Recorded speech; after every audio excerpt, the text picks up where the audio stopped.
Hello everyone, क्या हाल चाल। Hope से सब लोग के हाल चाल बढ़िया होंगे। सब लोग लग के मैथ्स ओलंपियाड की तैयारी कर रहे होंगे। सब लोग बहुत मेहनत से अच्छी अच्छी प्रॉब्लम सॉल्व कर रहे होंगे। इसी के साथ हम क्या करने वाले हैं, आज डिस्कस करने वाले हैं बेसिकली मेरा यानी ISI CMI PYQs target 2025 exam का मेरा थर्ड लेक्चर है ना, जिसमें बेसिकली मैंने लास्ट 2 लेक्चर करवा दिए हैं। ठीक है, जिसमें फर्स्ट लेक्चर अपना क्वाड्रेटिक इक्वेशन रहा था। उसके बाद वाला लेक्चर जो अपना रहा था वो कौन सा था बाइनोमियल थ्योरम। आज हम क्या डिस्कस करने वाले हैं, नंबर थ्योरी। इसके हमने 2 लेक्चर रखे हैं, नंबर थ्योरी 1 और नंबर थ्योरी 2। ठीक है ना, 2 लेक्चर रखे हैं। 2 लेक्चर में क्या सर कुछ टॉपिक के PYQs पहले और कुछ टॉपिक के PYQ बाद में करवाएंगे या कैसे? तो यार मिक्स है सब कुछ, बस PYQs थोड़े से नंबर थ्योरी के क्वेश्चन ज़्यादा आते हैं ISI और CMI में, तो नंबर थ्योरी के क्वेश्चन थोड़े ज़्यादा थे, तो मैंने सोचा कि 2 लेक्चर रख लेते हैं, थोड़े क्वेश्चंस की प्रैक्टिस अच्छे से हो जाए तो ज़्यादा सही है, अच्छा टॉपिक है। ठीक है, तो साहब खेला शुरू करते हैं, है ना, खेला शुरू करते हैं। Wait for a second. ठीक है, हाँ तो भाई खेला शुरू किया जाए। ठीक है, तो यार नंबर थ्योरी में हमें क्या प्री रिक्वेसाइट है ना, क्या क्या पहले से पता होना चाहिए, है ना। तो भाई आपको डिविजिबिलिटी के बारे में पता होना चाहिए। ठीक है ना, ये आपको पता होना चाहिए। ठीक है, आपके वो डिवीजन एल्गोरिदम, ठीक है ना, और यूक्लिडियन एल्गोरिदम, है ना। Division algorithm plus Euclidean algorithm, इन दोनों के बारे में पता होना चाहिए। ठीक है ना, यूक्लिडियन एल्गोरिदम, इन दोनों के बारे में पता होना चाहिए। आपको प्राइम नंबर की थ्योरी और कॉम्पोजिट नंबर के बारे में पता होना चाहिए। ठीक है ना, ठीक है। आपको इनके अलावा अगर मैं बात करूं तो थोड़ा सा आपको कॉन्ग्रुएंसेस के बारे में पता होना चाहिए, है ना। ठीक है ना, कॉन्ग्रुएंसेस के बारे में पता मतलब आपको क्या क्या लीनियर कॉन्ग्रुएंस कैसे सॉल्व करते हैं ये पता होना चाहिए। उसके अलावा कुछ थ्योरम्स, है ना, फर्मेट्स लिटिल थ्योरम, है ना, यूलर्स थ्योरम, विल्सन थ्योरम, ठीक है ना, ठीक है ना सब। और उसके अलावा और क्या पता होना चाहिए, उसके अलावा चाइनीज रिमाइंडर थ्योरम पता होना चाहिए। ठीक है, उसके अलावा जो भी कॉन्ग्रुएंसेस की बेसिक प्रॉपर्टीज होती है ना, जो अपने आप में इन सारे थ्योरम्स को भी बीट करने में केपेबल होती है। ठीक है ना, ये थ्योरम्स हमें जल्दी रिजल्ट देती, थोड़ा जल्दी से हमें आंसर देती है।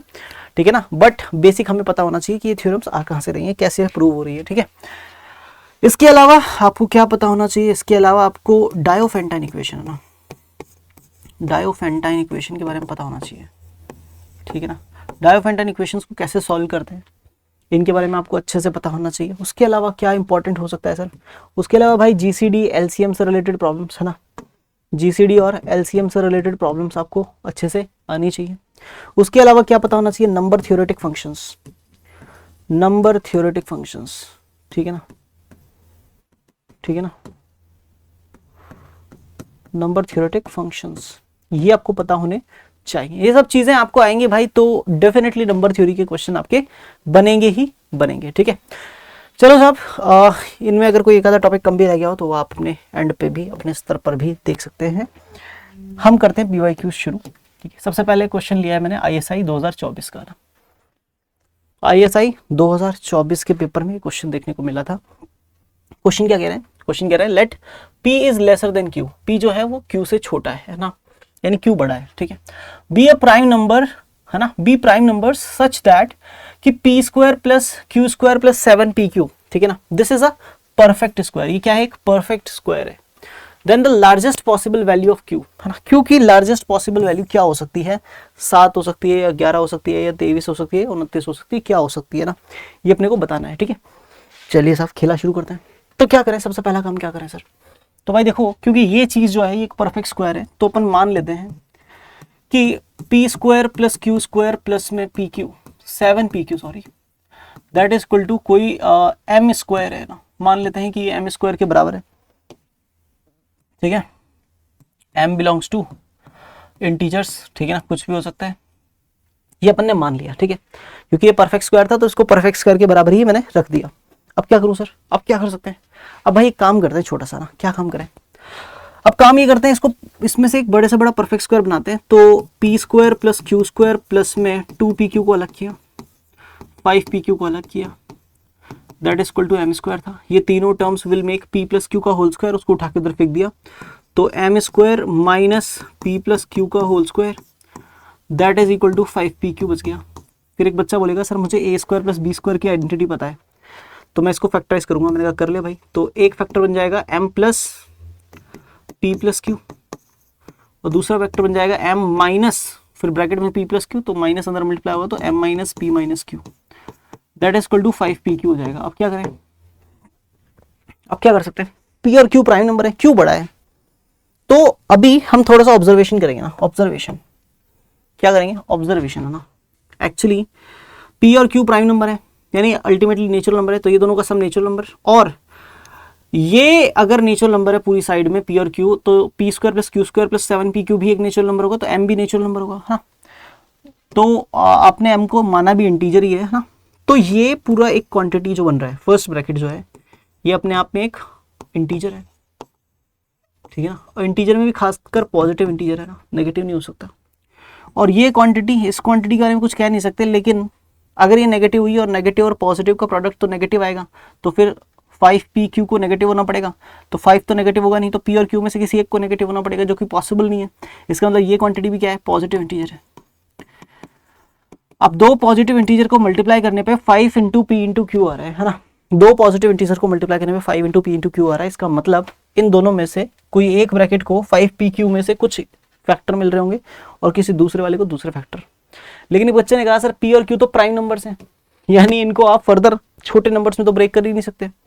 p को आप क्या कर सकते हो, p को आप ज्यादा से ज्यादा 1 इंटू पी लिख सकते हो, तो उस 1 को आप 5 में मल्टीप्लाई कर भी दोगे तो भी क्या ही फर्क पड़ जाएगा। 5 बोलेगा इतना भी आसान क्यों, मैं 5 ही रहा बाद में भी, तो क्या मतलब है ना।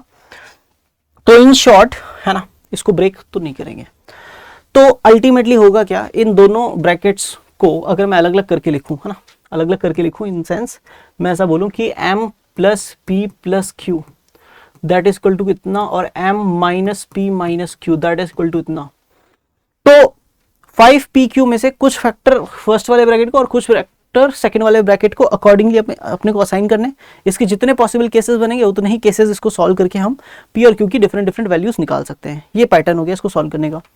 लेकिन अब यहाँ पे बहुत सारी चीजें बन सकती है ना, क्योंकि 3 लोग बैठे हैं है ना, तो क्या करें, थोड़े केसेस मिनिमाइज करेंगे। क्या बोलेंगे हम बोलेंगे कि m plus p plus Q जो है ना, वो भाई बड़ा होगा किससे, 5 से। क्यों, क्योंकि दो प्राइम नंबर्स का सम और फिर उसमें कुछ ना कुछ m भी ऐड किया, तो भाई वो 5 तो नहीं हो सकता, 5 से तो बड़ा ही होगा ना। अगली बात यह है कि m plus p plus Q, इसका वैल्यू p से भी बड़ा होगा, क्योंकि p तो यहाँ पे भी बैठा है और यहाँ पे भी बैठा है ना। तो p में आपने m और q ऐड किया, तो क्या वो p के बराबर हो सकता है, बिल्कुल नहीं हो सकता। m plus p plus Q वाला जो ब्रैकेट है वो q से भी बड़ा होगा, क्योंकि q ऑलरेडी यहाँ पे है ना, ठीक है। और क्या लगता है, m plus p plus Q 1 हो सकता है, 1 नहीं हो सकता, 1 से भी बड़ा ही होगा, है ना। तो मतलब मुझे ये बात क्लियर है कि m plus p plus Q अपने आप में m minus p minus Q से तो बड़ा है ना। तो उसको अपन 1 नहीं बोल सकते, उसको अपन 5 नहीं बोल सकते, उसको p नहीं ले सकते, उसको q नहीं ले सकते। तो फिर उसके बाद में उसको क्या लेंगे, हम पहले केस में ये बोल सकते हैं कि m plus p plus Q जो है वो 5p हो जाएगा, ठीक है। और m minus p minus Q कितना हो जाएगा, q हो जाएगा उस केस में ना, क्योंकि 5pq ब्रेक करना है दोनों ब्रैकेट्स में, तो इसको अगर 5p दे देंगे तो इसको q मिलेगा। अगर इस वाले ब्रैकेट को 5q दे दें तो इसको p मिलेगा, बिल्कुल सही बात है। और अगर ऊपर फर्स्ट वाले bracket m plus p plus Q वाले को pq दे देंगे तो इसको 5 मिलेगा। और क्या कर सकते हैं, और ऊपर वाले ब्रैकेट को पूरा ही 5pq दे दें तो इसको 1 मिलेगा। ये 4 केसेस बनते हैं भाई, ये 4 केसेस सॉल्व करेंगे और अपना क्वेश्चन सॉल्व हो जाएगा। 4 केसेस कैसे सॉल्व करेंगे, 4 केसेस कैसे सॉल्व करेंगे सर, ठीक है ना। 4 केसेस बेटा ऐसे सॉल्व करेंगे, ठीक है, कि हम बोलेंगे केस 1 में है ना, केस 1 में अपन बोलेंगे कि अगर m plus p plus Q 5p हो जाए और m minus p minus Q ये q हो जाए, तो यहाँ माइनस यहाँ प्लस यहाँ प्लस यहाँ माइनस, m से m कट जाएगा, तो p प्लस पी 2p हो जाएगा, q प्लस क्यू 2q हो जाएगा, और उधर 5p माइनस q हो जाएगा। तो माइनस q इधर आके प्लस q, तो 2q प्लस q 3q हो जाएगा, और 2p उधर जाके 5p में से माइनस होगा तो 3p हो जाएगा, 3 से 3 कैंसिल करके q इक्वल टू p आ जाएगा, है ना। बट क्वेश्चन ने बोला था कि q बड़ा है p से, है ना, विच इज नॉट पॉसिबल लिखेंगे, विच इज नॉट पॉसिबल, ठीक है सर। होप सो बात समझ में आ रही होगी, स्क्रीन के उधर बैठ करके आपको ये बात समझ में आ गई होगी जो यहाँ से गई, है ना। अगली बात फिर क्या करेंगे, फिर केस 2 करेंगे सर। क्या करेंगे केस 2 में सर, केस 2 में हम लिखेंगे कि अपना जो m plus p plus Q जो है वो बराबर हो जाए 5q के, है ना। और m minus p minus Q किसके बराबर हो जाए, वो p के बराबर हो जाए। साइन चेंज करेंगे, माइनस प्लस प्लस माइनस, ये दोनों कैंसिल हो जाएंगे। p plus p 2p, q plus q 2q, that is equal to 5q minus p. तो माइनस का p इधर आगे, प्लस का p हो जाएगा, तो 2p प्लस p कितना हो जाएगा 3p, और that is equal to 2q उधर जाके 5q में से माइनस होगा तो कितना बचेगा 3q। तो p इक्वल टू q यहाँ से आया, which is not possible, which is, है ना, क्या लिखेंगे, विच इज नॉट पॉसिबल, है ना, विच इज नॉट पॉसिबल। ठीक है, बहुत सही। तो भाई 2 केस तो निपट गए अपने ना। अब बात कर लेते हैं थर्ड केस की ना, थर्ड केस की बात कर लेते हैं। केस नंबर 3 है ना, केस 3 हम बोलेंगे कि m plus n plus p जो है, क्या लिख रहा हूं यार, m plus p plus q, right. m plus p plus q कितना हो जाए भाई, पी क्यू हो जाए, और m minus p minus Q कितना हो जाए, वो हो जाए 5, है ना। तो क्या होगा सर, तो इधर साइन चेंज, ये माइनस, ये प्लस, ये प्लस, ये माइनस, ये दोनों कैंसिल हो जाएंगे। 2p प्लस 2q जो होगा वो pq माइनस 5 के बराबर हो जाएगा। अब क्या करूं सर, माइनस 5 को इधर ले आओ, ले आए सर, और बाकी दोनों को उधर ले जाओ, pq minus 2p minus 2q। तो एक बालक ने कहा इन दोनों में से सर p कॉमन ले लूंगा तो यहाँ पे q माइनस 2 बचेगा, और इन दोनों में से सर माइनस 2 कॉमन ले लूंगा तो q माइनस 2 बनेगा। मैंने कहा दूसरा तो था ही नहीं यहाँ पे, तो क्या करेंगे, तो सर माइनस 2 को माइनस 2 से मल्टीप्लाई करो तो यहाँ पे +4 होना चाहिए था ना। तो क्या करेंगे, दोनों साइड +4 कर लेंगे सर, है ना, इधर भी +4 कर लेंगे और इधर भी +4 कर लेंगे, तो इधर इक्वल टू में 9 आ जाएगा। तो अल्टीमेटली भाई यहाँ पे क्या हो जाएगा खेल में कि q माइनस 2 दोनों में से कॉमन ले लेंगे, ठीक है ना, तो p माइनस 2 बच जाएगा, है ना। कुछ बच्चे जानते हैं अपने पुराने, है ना, फोर्स फैक्टराइजेशन किया है ना, ठीक है, साइमंस फेवरेट फैक्टरिंग टेक्निक, है ना। तो यहाँ पर ये 2 ब्रैकेट आ गए और दोनों का प्रोडक्ट कितना है 9 है, दोनों क्या है प्राइम नंबर है ना, और q बड़ा है p छोटा है। अगर q बड़ा है p से तो q माइनस 2 भी बड़ा होगा किससे, p से। तो 9 जब भी ब्रेक होगा तो q माइनस 2 को ज्यादा मिलेगा और p माइनस 2 को कम मिलेगा। अब 9 को फैक्टराइज करने के क्या तरीके हैं, 9 को 9 इंटू 1 या 3 इंटू 3 या 1 इंटू 9 लिख सकते हैं। आपको q माइनस 2 को बड़ा रखना है तो आप उसको क्या दोगे ताकि वो बड़ा रहे, 9 ही दोगे, तो दूसरे वाले ब्रैकेट को क्या मिलेगा 1 मिलेगा। इन शॉर्ट आप ये बोल सकते हो यहाँ पे कि q माइनस 2 तो हो जाएगा 9 और p माइनस 2 हो जाएगा 1, है ना। तो यहाँ पे q का वैल्यू हो जाएगा 11, p का वैल्यू हो जाएगा 3, है ना। ठीक है सर, ये तो दोनों प्राइम वैल्यूज आ गई, बिल्कुल सही बात है। अब लेकिन चौथा केस बचा हुआ है, चौथे केस में अगर रिजल्ट निकला तो, और उसमें अगर q की वैल्यू 11 से बड़ी आ गई तो डेफिनेटली अपन 11 से बड़े वाले ऑप्शन को चूज कर लेंगे, है ना। लेकिन चौथा वाला में अगर कोई सोल्यूशन ही नहीं निकला तो क्या करेंगे, कुछ नहीं करेंगे, छोड़ देंगे, q इक्वल टू 11 को टिक करेंगे, है ना। तो चौथा केस क्या है, m plus p plus q कितना हो जाए 5pq, है ना। m plus p plus q कितना हो जाए 5pq हो जाए, ठीक है। और m minus p minus Q कितना हो जाए, वो 1 हो जाए। इसमें क्या करें सर, m को ही निपटाना है, जो अननोन है पहले उसको गायब करो ना, minus plus plus minus, m से m cancel, p plus p हो जाएगा 2p, q प्लस क्यू हो जाएगा 2q, that is equal to 5pq minus में 1। अब क्या करूं साहब, ये दोनों टर्म्स उठा के इधर ले आएंगे तो 5pq minus 2p minus 2q और माइनस 1 हो जाएगा तो +1 हो जाएगा। अब क्या करें साहब, इन दोनों टर्म्स में से p कॉमन लिया तो यहाँ पे बचा 5q माइनस 2, और नेक्स्ट वाले दोनों में फोर्स फैक्टराइजेशन करना है, दूसरा तो है ही नहीं तो कुछ भी लिख देंगे भाई। आप दोनों में से क्या कॉमन लोगे, आपको यहाँ पर q माइनस 2 बनाना है, सॉरी क्या बनाना है 5q माइनस 2 बनाना है। कैसे बनाएंगे, तो मैंने कहा यार 2q में से क्या छीनूं कि 5q बन जाए, तो एक बालक ने कहा सर 2 तो छीनना ही है, मैंने कहा ओके, और अपॉन में 5 भी छीन लो ताकि अपॉन में 5 जब 2/5 को अंदर मल्टीप्लाई करो 5q से तो वो 2q बन जाए। मैंने कहा हाँ बात तो सही है, 5 से 5 कैंसिल, 2 इंटू क्यू 2q बन जाएगा। और यहाँ पे माइनस है लेकिन मुझे अंदर प्लस चाहिए तो क्या करेंगे, यहाँ पे माइनस भी कॉमन लेंगे, बिल्कुल सही है। अब ये माइनस 2/5 माइनस 2 से मल्टीप्लाई करोगे तो ये हो जाएगा माइनस माइनस प्लस का 4/5, तो यहाँ पे प्लस का 4/5 होना चाहिए था, तो यहाँ पे तो था नहीं, तो 4/5 इधर ऐड किया तो उधर भी ऐड करना पड़ेगा, तो 5 × 5 + 4 9/5 हो जाएगा, ठीक है बिल्कुल सही है सर। अब क्या करें, दोनों में से 5q माइनस 2 कॉमन आ जाएगा, ले लिया कॉमन, तो क्या बचेगा इधर, इधर p माइनस 2/5 बचेगा, दैट इज 9/5। अब क्या करूं साहब, एलसीएम ले लो 5, है ना, तो 5q minus two as it is, इधर एलसीएम लिया 5 है ना, तो इधर 5p माइनस टू हो जाएगा, that is equal to 9/5।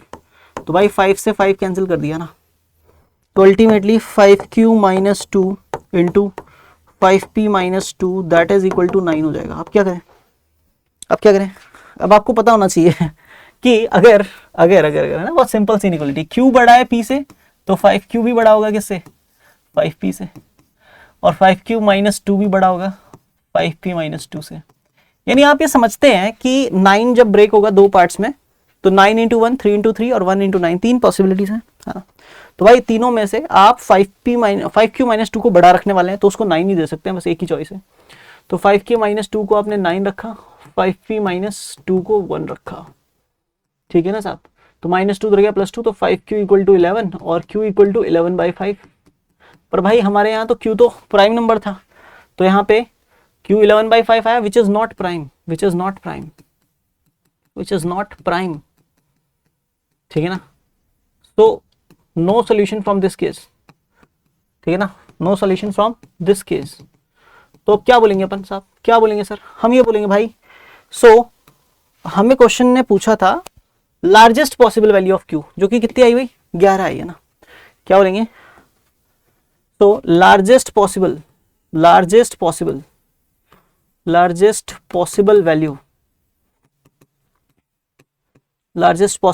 Of q that is equal to 11। Hope so आपको ये बात समझ में आई होगी, ठीक है। बी ऑप्शन इज करेक्ट है ना, B option is correct for this problem. क्या हम आगे बढ़े, ऑफ कोर्स आगे बढ़ते हैं, ठीक है। नेक्स्ट प्रॉब्लम पर बात करते हैं भाई, है ना। ये प्रॉब्लम भाई CMI चेन्नई मैथमेटिकल इंस्टीट्यूट 2013 की है ना, एंट्रेंस एग्जाम की, ठीक है। करते हैं डिस्कस भाई, सब्जेक्टिव प्रॉब्लम है, ठीक है।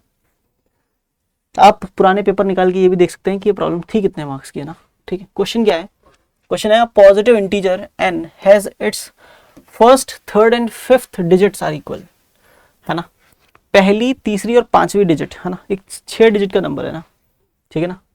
उसमें बोल रहे हैं कि first, third and fifth digit are equal and its second, fourth and sixth digit are equal, है ना।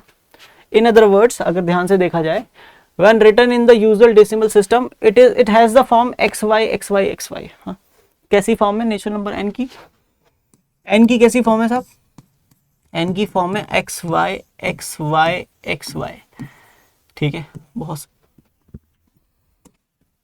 कुछ लोग सोच रहे होंगे सर ये क्या पढ़ाने लगे आप, है ना, हाँ xy xy करने लगे चलो भाई, तो first, third, fifth digit same है, सेकंड, फोर्थ और सिक्स्थ डिजिट सेम है ना, ऐसा क्वेश्चन ने बोला, हाँ, ऐसा क्वेश्चन ने बोला, ठीक है।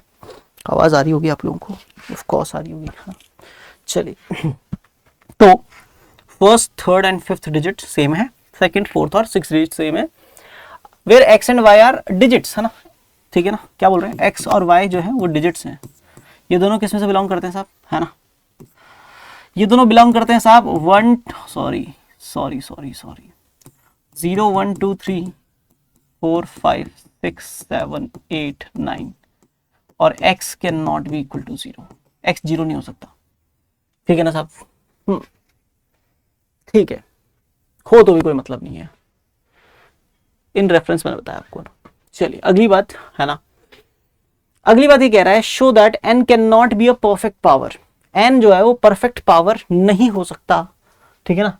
n can not be a perfect power, ये हमें शो करना है, प्रूव करना है ना। n can not be equal to a to the power b where a and b are positive integers with b greater than 1, यानी कुल मिला के n कभी भी कोई परफेक्ट स्क्वायर या परफेक्ट क्यूब या परफेक्ट पावर 4 या perfect power 5 and so on कुछ भी नहीं हो सकता, ठीक है। इन शॉर्ट n के प्राइम फैक्टराइजेशन में ना, क्योंकि कोई भी नंबर परफेक्ट पावर कब होता है, जब उसके प्राइम फैक्टराइजेशन में आने वाले हर एक प्राइम नंबर की पावर, है ना, एक सारे प्राइम नंबर्स, है ना, किसी भी नंबर के प्राइम फैक्टराइजेशन में जितने भी डिफरेंट प्राइम्स आ रहे हैं उन सब की पावर कोई एक 1 से बड़े नंबर के मल्टीपल के फॉर्मेट में रिप्रेजेंट की जा सके, है ना। जैसे 144 है ना, उसको परफेक्ट स्क्वायर बोलते हैं। वैसे देखा जाए तो इसका प्राइम फैक्टराइजेशन 2 की पावर 4 इंटू 3 की पावर 2 होता है ना, ठीक है ना।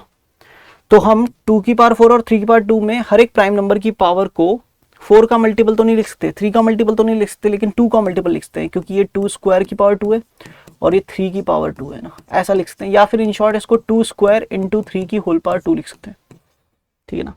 यानी आपको, आप अगर पावर को, है ना, 2 का मल्टीपल सारे प्राइम नंबर्स के प्रोडक्ट को, है ना, मतलब परफेक्ट स्क्वायर की फॉर्मेट में या परफेक्ट क्यूब या परफेक्ट पावर 4 की फॉर्मेट में लिख सकते हो, तो आप उसको perfect square, perfect cube, perfect power 4 बोल सकते हो, राइट। खेल सारा यहाँ पे अपने को ये आइडिया लग गया कि यार प्राइम का खेल है ना। किस चीज का खेल है? प्राइम नंबर का खेल है ना। तो कैसे सॉल्व करें? पहली चीज एन ये गिवन है अपने को, इसी से करना है जो भी करना है। अपने को शो करना है कि ये परफेक्ट पावर नहीं है, ठीक है। तो क्या किया, इसको इसका एक्सपेंडेड फॉर्म में लिख लिया ना।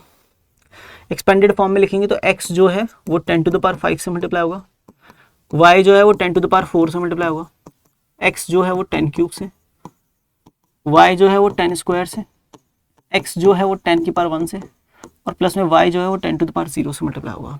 ये एक्सपेंडेड फॉर्म आ गई। अब जहां जहां x था वहां से x कॉमन ले लिया ना, तो ये 10 टू द पावर 5 हो गया, 1 के आगे 5 जीरो, फिर 10 क्यूब हो गया, 1 के आगे 3 जीरो, फिर 10 हो गया, 1 के आगे 1 जीरो, प्लस जहां जहां y था वहां से y कॉमन ले लिया ना, तो y कॉमन ले लिया, तो यहाँ पे 10 टू द पावर 4 बचा, यानी 1 के आगे 4 जीरो, ठीक है। फिर बचेगा यहाँ पे y के आगे 10 स्क्वायर, तो 1 के आगे 2 जीरो, और फिर y यानी 1, ठीक है। अब क्या करें, ऐड करेंगे तो x जो है उसके मल्टीप्लाई में क्या आ गया, है ना, 1 0 1 0 1 0, और y के आगे क्या आ गया, 1 0 1 0 1, है ना। तो आपको पता है इतना इतना नंबर तो यहाँ पे भी कॉमन है ना। यानी मैं क्या बोलना चाहता हूँ कि हम चाहें तो इस नंबर को, ये जो अंदर लिखा हुआ नंबर है ना, इसको ऐसा लिखते हैं 1 0 1 0 1 0 1 0 1 इंटू 10x, ऐसा लिख सकते हैं। और इस नंबर को 1 0 1 0 1 इंटू y लिख सकते हैं। तो अल्टीमेटली मैं चाहूँ तो 1 0 1 0 1 कॉमन ले सकता हूँ, ब्रैकेट में 10x प्लस y बच जाएगा। क्या यहाँ तक कोई बात दिक्कत वाली है? नहीं है, ऑफ कोर्स। अब खेल जो भी करना है वो इसी से करना है। 10x प्लस y कहां से कहां तक हो सकता है, पहले ये सोच लेते हैं ना। या फिर 1 0 1 0 1 का प्राइम फैक्टराइजेशन क्या हो सकता है, ये सोच सकते हैं, है ना। तो भाई सबसे पहले चलो 1 0 1 0 1 का प्राइम फैक्टराइजेशन देख लेते हैं। तो इसका डिजिटल सम 3 से डिविजिबल दिख रहा है, क्योंकि ये इवन नंबर नहीं है, तो हम 3 से स्टार्ट करेंगे इसको डिवाइड करना। 3 3 जा 9 बचेगा 1, 3 3 जा 9 बचेगा 2, 3 6 जा 18 बचेगा 2, 3 7 जा 21। अब क्या है, अब डिजिटल सम 3 से डिविजिबल नहीं है, तो क्या इसमें 7 का डिवाइड जाएगा? बिल्कुल जाएगा। 7 4 जा 28, ठीक है, बचेगा 5, 7 8 जा 56, 7 1 जा 7। अच्छा, अब क्या करें, 481 आ गया यार, है ना। 7 से और डिवाइड जाएगा इसमें, 7 6 जा 42 बचेगा 6, नहीं 7 से डिवाइड नहीं जाएगा। क्या 11 से डिवाइड जा सकता है? नहीं जाएगा। 13 से डिवाइड जा सकता है? 13 से जा सकता है। 13 से डिवाइड करके देखते हैं भाई, है ना। 13 3 जा 39 बचेगा 9, 13 7 जा 91, तो 37 से डिवाइड किया 1 टाइम्स। इन शॉर्ट हम ये बोल सकते हैं कि अपना जो नेचुरल नंबर n है ना, वो basically 3 into 7 into 13 into 37 into 10x plus y है, ठीक है ना। अब किसी भी हालात में परफेक्ट पावर बनने के लिए आपको n को लिखना पड़ता है a की पावर b की फॉर्मेट पे, जहां पे b जो है वो 1 से बड़ा होना चाहिए। यानी हर एक प्राइम नंबर जो कि n के प्राइम फैक्टराइजेशन में आएगा उसकी पावर 1 से तो ज्यादा होनी चाहिए। अभी यहाँ पे 3 7 13 और 37 जो आ रहे हैं उन सबकी पावर कितनी कितनी है? 1 1 है। तो अगर इसको एटलीस्ट परफेक्ट स्क्वायर भी बनना है तो भी यहाँ पे सबकी पावर परफेक्ट स्क्वायर बनने के लिए 2 2 होनी चाहिए। तो एक बच्चा बोलेगा सर बन सकता है ना, कहाँ दिक्कत है? 10x प्लस वाई, ऐसा भी तो हो सकता है कि 10x प्लस वाई का वैल्यू, 10x प्लस वाई का वैल्यू अगर सर ऐसा हो जाए कि 3 की पावर 1, 7 की पावर 1, 13 की पावर 1 और 37 की पावर 1, इन सब का प्रोडक्ट अगर 10x प्लस वाई हो जाए तब तो बहुत आराम से हो जाएगा ये परफेक्ट स्क्वायर। मैंने कहा हाँ बिल्कुल सही बात है, लेकिन 10x प्लस वाई की इतनी औकात है क्या? तो एक बच्चा बोलेगा सर औकात की बात मत करो सर आप। मैंने कहा ठीक है कोई बात नहीं, औकात की बात नहीं करते हैं। सबसे पहली चीज हमें पता है कि x एंड y दोनों क्या थे? डिजिट्स थे, x and y are digits, ठीक है ना, x और y डिजिट्स हैं, तो डिजिट्स कहां से हो सकते हैं, 0 1 2 3 4 5 6 7 8 9 तक, ठीक है। अगर x और y दोनों को जीरो ले लूं, दोनों को क्या ले लूं, जीरो, तो 10x प्लस वाई का वैल्यू कितना हो जाएगा, जीरो हो जाएगा। बट आपको पता है मैं दोनों को जीरो लूंगा तो दुनिया कहेगी ये तो मतलब सर ने बहुत ही छोटी हरकत कर दी है ना, तो मैं इसको जीरो नहीं रखूंगा। मैं बता रहा हूं कि अगर मैं दोनों को जीरो रख दूं तो उसकी वैल्यू जीरो आएगी, यानी इसकी वैल्यू जो होगी 10x प्लस वाई की वो जीरो से तो बड़ी होगी, है ना, कुछ ना कुछ होगी। और अगर मैं x और y दोनों को मैक्सिमम रखूं, दोनों को क्या रखूं, मैक्सिमम रखूं, तो उस हालात में क्या होगा, उस हालात में x को भी 9 और y को भी 9 रख सकता हूं तो ये 99 बनाएगा, तो इसकी मैक्सिमम वैल्यू 99 बन सकती है, ठीक है ना। तो इसका मतलब ये है कि 10x प्लस वाई 0 से लेकर 99 तक के बीच का कोई नंबर है ना, which implies that in the prime factorization of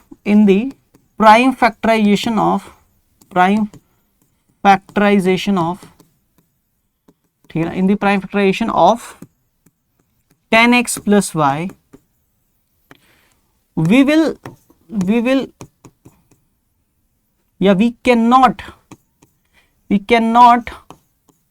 cannot find 3 7 13 and 37, है ना, all at the same time as maximum value of 10x plus y is 99। तो 10x plus y के प्राइम फैक्टराइजेशन में हम 3 7 13 और 37 सबका प्रोडक्ट एक साथ नहीं लेके आ सकते क्योंकि उसकी मैक्सिमम वैल्यू तो 99 है, ठीक है ना, which implies that at least one prime at least, मतलब ऐसा पॉसिबल होगा ही होगा ना कि कम से कम at least one prime will always be there with always be there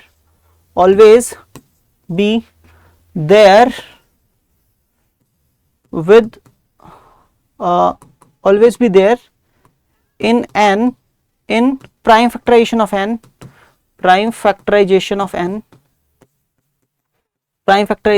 n which is having power 1 only, at least एक प्राइम हमेशा ऐसा रहेगा जिसका पावर हमेशा 1 रहेगा, एटलीस्ट एक तो होगा ही होगा, एक से ज्यादा भी हो सकते हैं, ठीक है ना, विच इंप्लाइज दैट, इसका मतलब क्या होगा, इसका मतलब ये होगा कि n can not be a perfect power,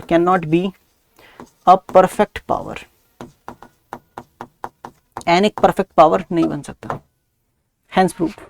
hope so आपको ये बात समझ में आई होगी, ठीक है।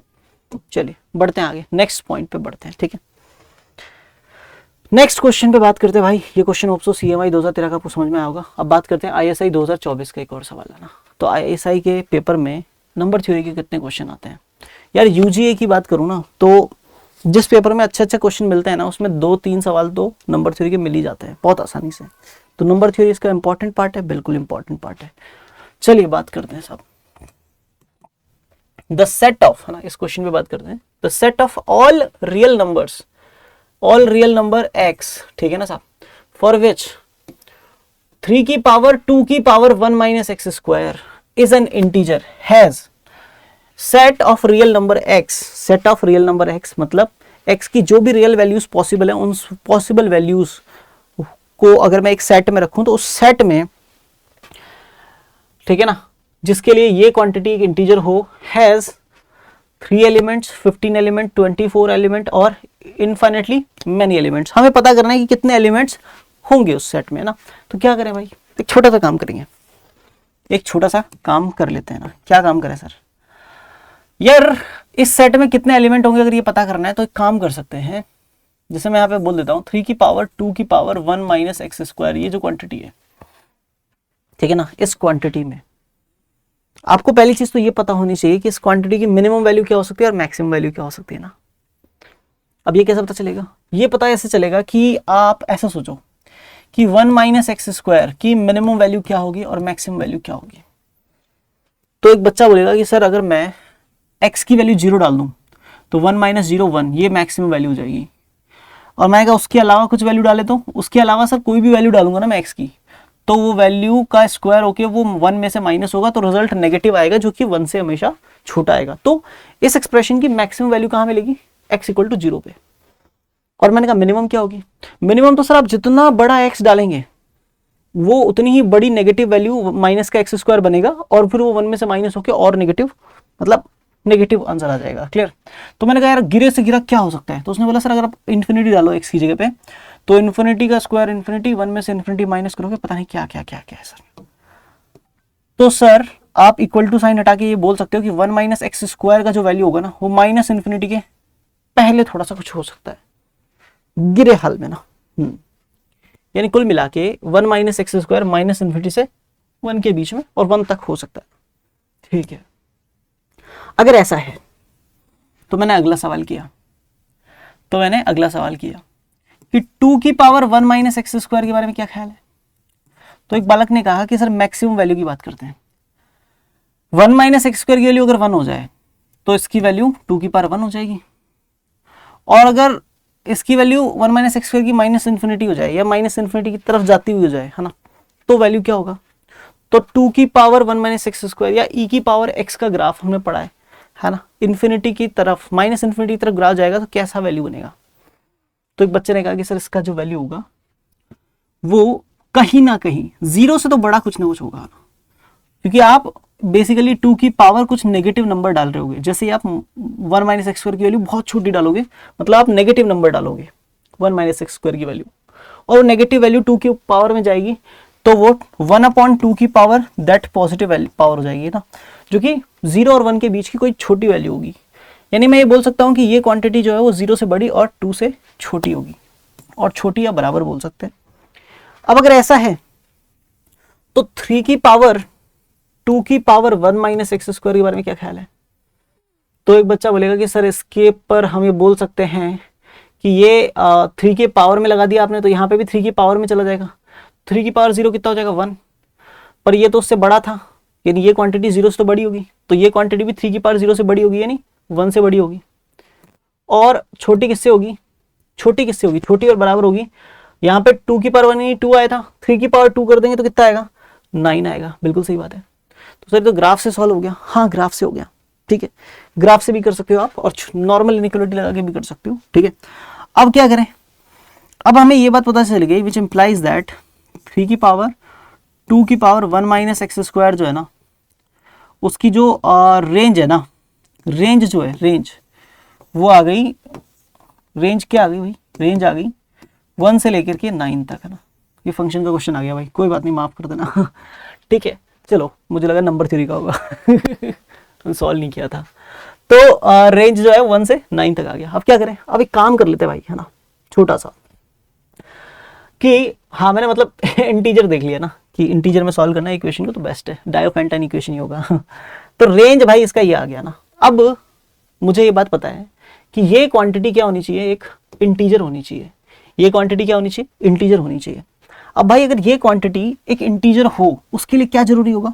उसके लिए जरूरी ये होगा कि ये रेंज में से जो जो भी वैल्यूज हैं वो सिर्फ इंटीजर वैल्यूज उठाएगा, है ना। तो ये क्वांटिटी कैन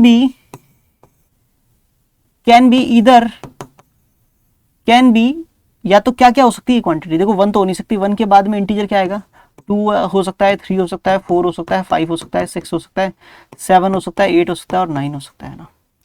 तो 3 की पावर 2 की पावर 1 माइनस एक्स स्क्वायर जो है ना, उसकी वैल्यू क्या क्या हो सकती है? 2, 3, 4, 5, 6, 7, 8, 9 में से कुछ भी हो सकती है। यानी कितनी वैल्यू हुई? 1, 2, 3, 4, 5, 6, 7, 8 वैल्यू हुई। ठीक है ना। अब मैंने बोला कि अगर किसी हालात में ना, छोटा सा डायरेक्ट आंसर लिखने से पहले थोड़ी सी बात, 3 की पावर 2 की पावर 1 माइनस एक्स स्क्वायर है, मान लिया उसका वैल्यू 2 के बराबर हुआ। ठीक है, तो क्या होगा? तो यहां पर इसको मान ले मैंने 3 की पावर m लिखा, जहां पे m कोई रियल नंबर है, तो 2 की पावर 1 माइनस एक्स स्क्वायर भी क्या हुआ, m हुआ। तो m को अपन ने लिखा मान ले 2 की पावर कुछ भी z लिख दिया मान ले, तो 1 माइनस एक्स स्क्वायर का वैल्यू कितना आया, z आया। तो माइनस एक्स स्क्वायर इधर आया तो प्लस एक्स स्क्वायर हो गया, और z उधर गया तो 1 माइनस जेड हो गया। तो स्क्वायर हटाया तो उधर अंडर रूट लगेगा 1 माइनस जेड के ऊपर। तो एक्चुअली में there will be two values, plus का अंडर रूट 1 माइनस जेड और माइनस का अंडर रूट 1 माइनस जेड। दो पॉसिबल वैल्यूज आर देयर, ठीक है ना। कितनी वैल्यूज पॉसिबल होंगी, दो वैल्यूज पॉसिबल होंगी। आप इसको इस तरीके से सोचिए, है ना।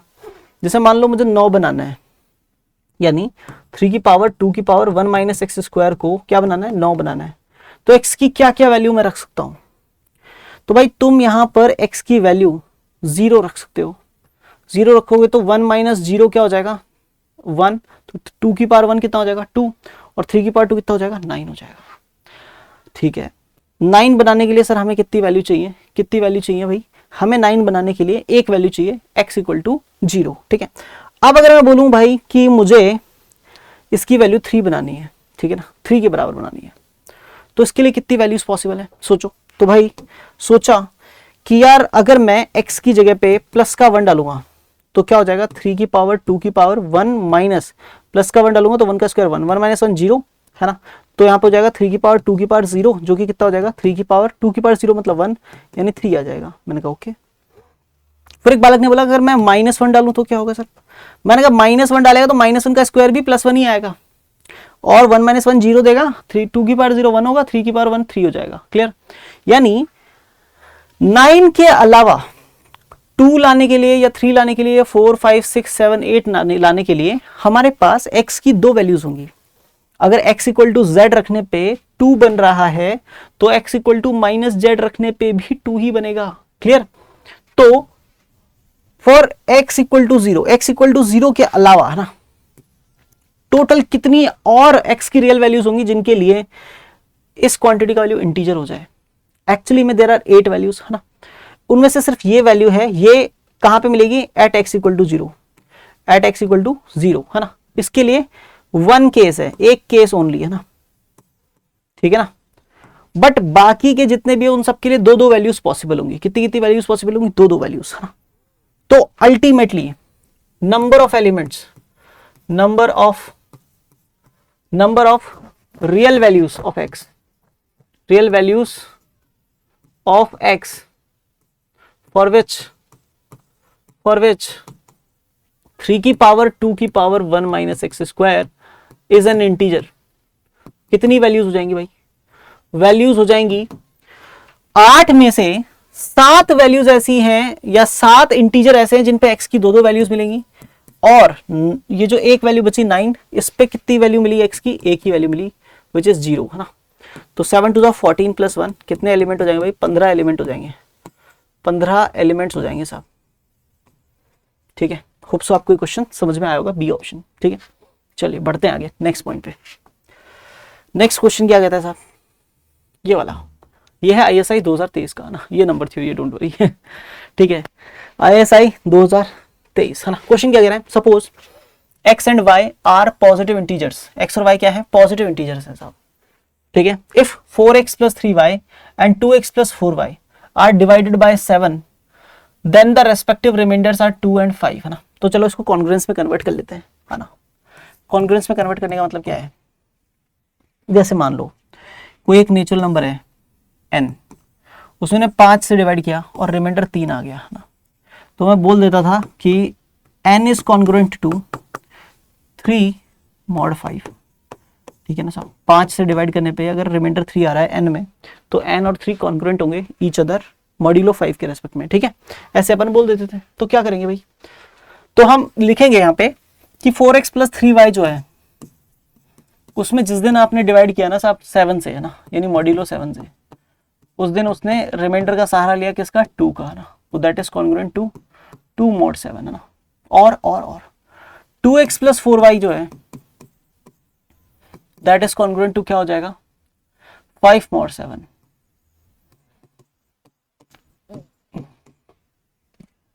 अब क्या करें sir, then the remainder equals to, कब, जब 11x प्लस 5y को डिवाइड करें किससे, 7 से, है ना। तो सबसे पहला काम क्या करेंगे, थोड़ा सा सिंप्लीफाई करेंगे इसको ना। सर सिंप्लीफाई कैसे करें भाई, एक बार इन दोनों कॉन्ग्रुएंसेस को जोड़ दो ना, इन दोनों को ऐड कर दिया ना, तो 4x प्लस 2x कितना हो गया, 6x, 3y plus 4y 7y, और 2 प्लस 5 7, मॉड्यूलो 7। 7 से 7 में डिवाइड करोगे रिमाइंडर तो 0 आ जाएगा, और 7 से अगर 7y में डिवाइड करोगे तो वो भी एग्जैक्टली डिविजिबल होकर रिमाइंडर कितना दे देगा, 0। तो 6x जो है वो भाई कॉन्ग्रुएंट आ गया किसके, 0 mod 7 के। अगर 6x कॉन्ग्रुएंट है 0 mod 7 के, तो दोनों साइड्स में अगर मैं 6 का डिवाइड कर दूं तो यहाँ पे x बचेगा, यहाँ पे 0 में 6 का डिवाइड 0 हो जाएगा, और मुझे क्या करना पड़ेगा अल्टीमेटली 7 में GCD ऑफ 6 और 7 का डिवाइड करना पड़ेगा। GCD ऑफ 6 और 7 क्या होता है, 1 होता है, तो डिवाइड कुछ भी करने की जरूरत नहीं है। तो अल्टीमेटली मुझे पता चल गया कि x is congruent to 0 mod 7। अब क्या करूं सर, अब अगला काम कर भाई। अगला काम क्या है सर, अगला काम यह है कि अगर x कॉन्ग्रुएंट है 0 mod 7 के, है ना, यानी x 7 का मल्टीपल है, x में 7 का डिवाइड करने पर रिमाइंडर 0 आता है, तो 4x में भी किसका डिवाइड करेंगे, अगर 4x में अगर डिवाइड करेंगे किसका, 7 का, तो रिमाइंडर कितना आएगा, 0 ही आएगा सब। अब क्या करें, तो 4x प्लस 3y में डिवाइड कर रहे थे 7 से, तो रिमाइंडर 2 आ रहा था, तो यहां से y किसकी कॉन्ग्रुएंट है ये पता कर लेते हैं ना। तो ये वाला कॉन्ग्रुएंस इसमें से सब्ट्रैक्ट कर दो, तो 3y जो होगा वो कॉन्ग्रुएंट हो जाएगा साहब किसके, 2 mod 7 के। ठीक है ना साहब, होप सो आपको बात समझ में आई होगी। अब 3y अगर कॉन्ग्रुएंट है 2 mod 7 के, तो 7 इसमें जोड़ देते हैं एक बार, 3y कॉन्ग्रुएंट हो गया 7 प्लस 2 कितना हो जाएगा, 9 मॉड्यूलो 7 के। तो क्या करें सर, 3 से डिवाइड कर दो, तो y किसके कॉन्ग्रुएंट हो जाएगा, y कॉन्ग्रुएंट हो जाएगा 3 3 9, तो 3 mod 7 के। ठीक है सर, अब क्या करूं, ठीक है सर अब क्या करूं, अब एक काम कर लो भाई, है ना, अगर y 3 mod 7 की कॉन्ग्रुएंट है तो 5y किसके कॉन्ग्रुएंट होगा, 5 का मल्टीप्लाई इधर, 5 का मल्टीप्लाई इधर, तो 5 3 15 मॉड्यूलो 7। तो 7 से 15 में डिवाइड करते तो रिमाइंडर कितना आता है, 7 से 15 में डिवाइड करते तो रिमाइंडर कितना आता है, 1, 7 2 14 रिमाइंडर 1, है ना, मॉड्यूलो 7। अब मैं आपसे पूछना चाहता हूँ भाई, जो क्वेश्चन पूछ रहा था 11x प्लस 5y है ना, ये किसके कॉन्ग्रुएंट होगा। तो x तो 7 से डिवाइड करने पर रिमाइंडर 0 देता है, तो 11x भी रिमाइंडर 0 देगा, और 5y 7 से डिवाइड करने पर रिमाइंडर 1 देता है, तो यहाँ पे 1 आएगा मॉड्यूलो 7। तो अल्टीमेटली रिमाइंडर कितना आ जाएगा, 11x प्लस 5y किसके कॉन्ग्रुएंट हो जाएगा, 1 mod 7 के कॉन्ग्रुएंट हो जाएगा। यानी B option is the correct answer, B option is the correct answer. Hope so आपको समझ में आया होगा। बढ़ते हैं आगे ना नेक्स्ट पॉइंट पे, नेक्स्ट क्वेश्चन पे ना। क्वेश्चन क्या कह रहा है, ध्यान से समझो, नंबर थ्योरेटिक फंक्शन का क्वेश्चन है। ये कह रहा है let n be a positive integer having 27 divisors, ठीक है ना, इंक्लूडिंग 1 and n, ठीक है, which are denoted by d1 d2 d3 से लेके d27 तक, है ना। Then the product of d1 d2 d3 से लेके d27 इक्वल्स टू। तो सबसे पहली चीज तो यार बहुत बेसिक सा कंसेप्ट होता है जो हमें स्टार्टिंग में जब नंबर थ्योरेटिक फंक्शन पढ़ाए जाते हैं तब बताया जाता है कि जैसे 24 के अगर डिवाइजर्स पूछे जाए कि डिवाइजर्स ऑफ 24 क्या होते हैं, तो आप बोलेंगे कि भाई डिवाइजर्स ऑफ 24 1 का डिवाइड जाता है, 2 का जाता है, 3 का जाता है, 4 का जाता है, 6 का जाता है, 8 का जाता है, ठीक है ना, 12 का जाता है और 24 का डिवाइड जाता है, इन सब का डिवाइड जाता है ना। 24 के डिवाइजर्स ये होते हैं। अगर कोई बोले प्रोडक्ट ऑफ डिवाइजर्स निकालो, ठीक है ना, तो वो इंसान जो इस काम को ऐसे करे 1 into 2 into 3 into 4 into 6 into 8 into 12 into 24, हाँ, तो उसको काफी समय लगेगा। लेकिन अगर वो क्या करे, ग्रुपिंग कर दे, फर्स्ट और लास्ट का ग्रुप बना दे, सेकंड और सेकंड लास्ट का, थर्ड और थर्ड लास्ट का, और फोर्थ और फोर्थ लास्ट का ना, तो पहला और आखिरी नंबर मल्टीप्लाई होगा तो 1 into 24, दूसरा और सेकंड और सेकंड लास्ट मल्टीप्लाई होगा तो 2 into 12, थर्ड और थर्ड लास्ट मल्टीप्लाई होगा तो 3 into 8, और फोर्थ और फोर्थ लास्ट यानी 4 into 6। तो यहाँ पे ये दोनों मल्टीप्लाई होकर 24 बनाएंगे, ये दोनों भी मल्टीप्लाई होकर 24 बनाएंगे, ये दोनों भी मल्टीप्लाई होकर 24 बनाएंगे, और ये दोनों भी मल्टीप्लाई होकर 24 बनाएंगे। तो जितने डिवाइजर्स होते हैं ना, यहाँ पे डिवाइजर्स थे 8, ठीक है ना, तो जितने डिवाइजर्स होते हैं ना, अगर सबका मल्टीप्लाई करेंगे तो उन सबके प्रोडक्ट में एक्चुअली नंबर बन रहा होता है कितने टाइम्स, डिवाइजर के हाफ टाइम्स।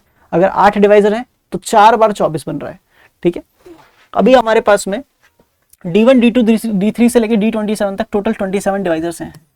तो अगर प्रोडक्ट ऑफ डिवाइजर कोई पूछेगा, प्रोडक्ट ऑफ डिवाइजर अगर कोई पूछेगा, है ना, तो मैं बोलूंगा कि आप D1 into D2 into D3 से लेकर के D27 तक सबको मल्टीप्लाई कर रहे हो, तो उसका रिजल्ट जो होगा वो फर्स्ट और लास्ट को कंबाइन, सेकंड लास्ट को कंबाइन, थर्ड लास्ट को कंबाइन एंड सो ऑन करेंगे, तो एक्चुअल में अपना नंबर ही बनेगा। और नंबर कितने टाइम्स बनेगा? नंबर बनेगा जितने डिवाइजर्स हैं उसके हाफ टाइम्स, है ना।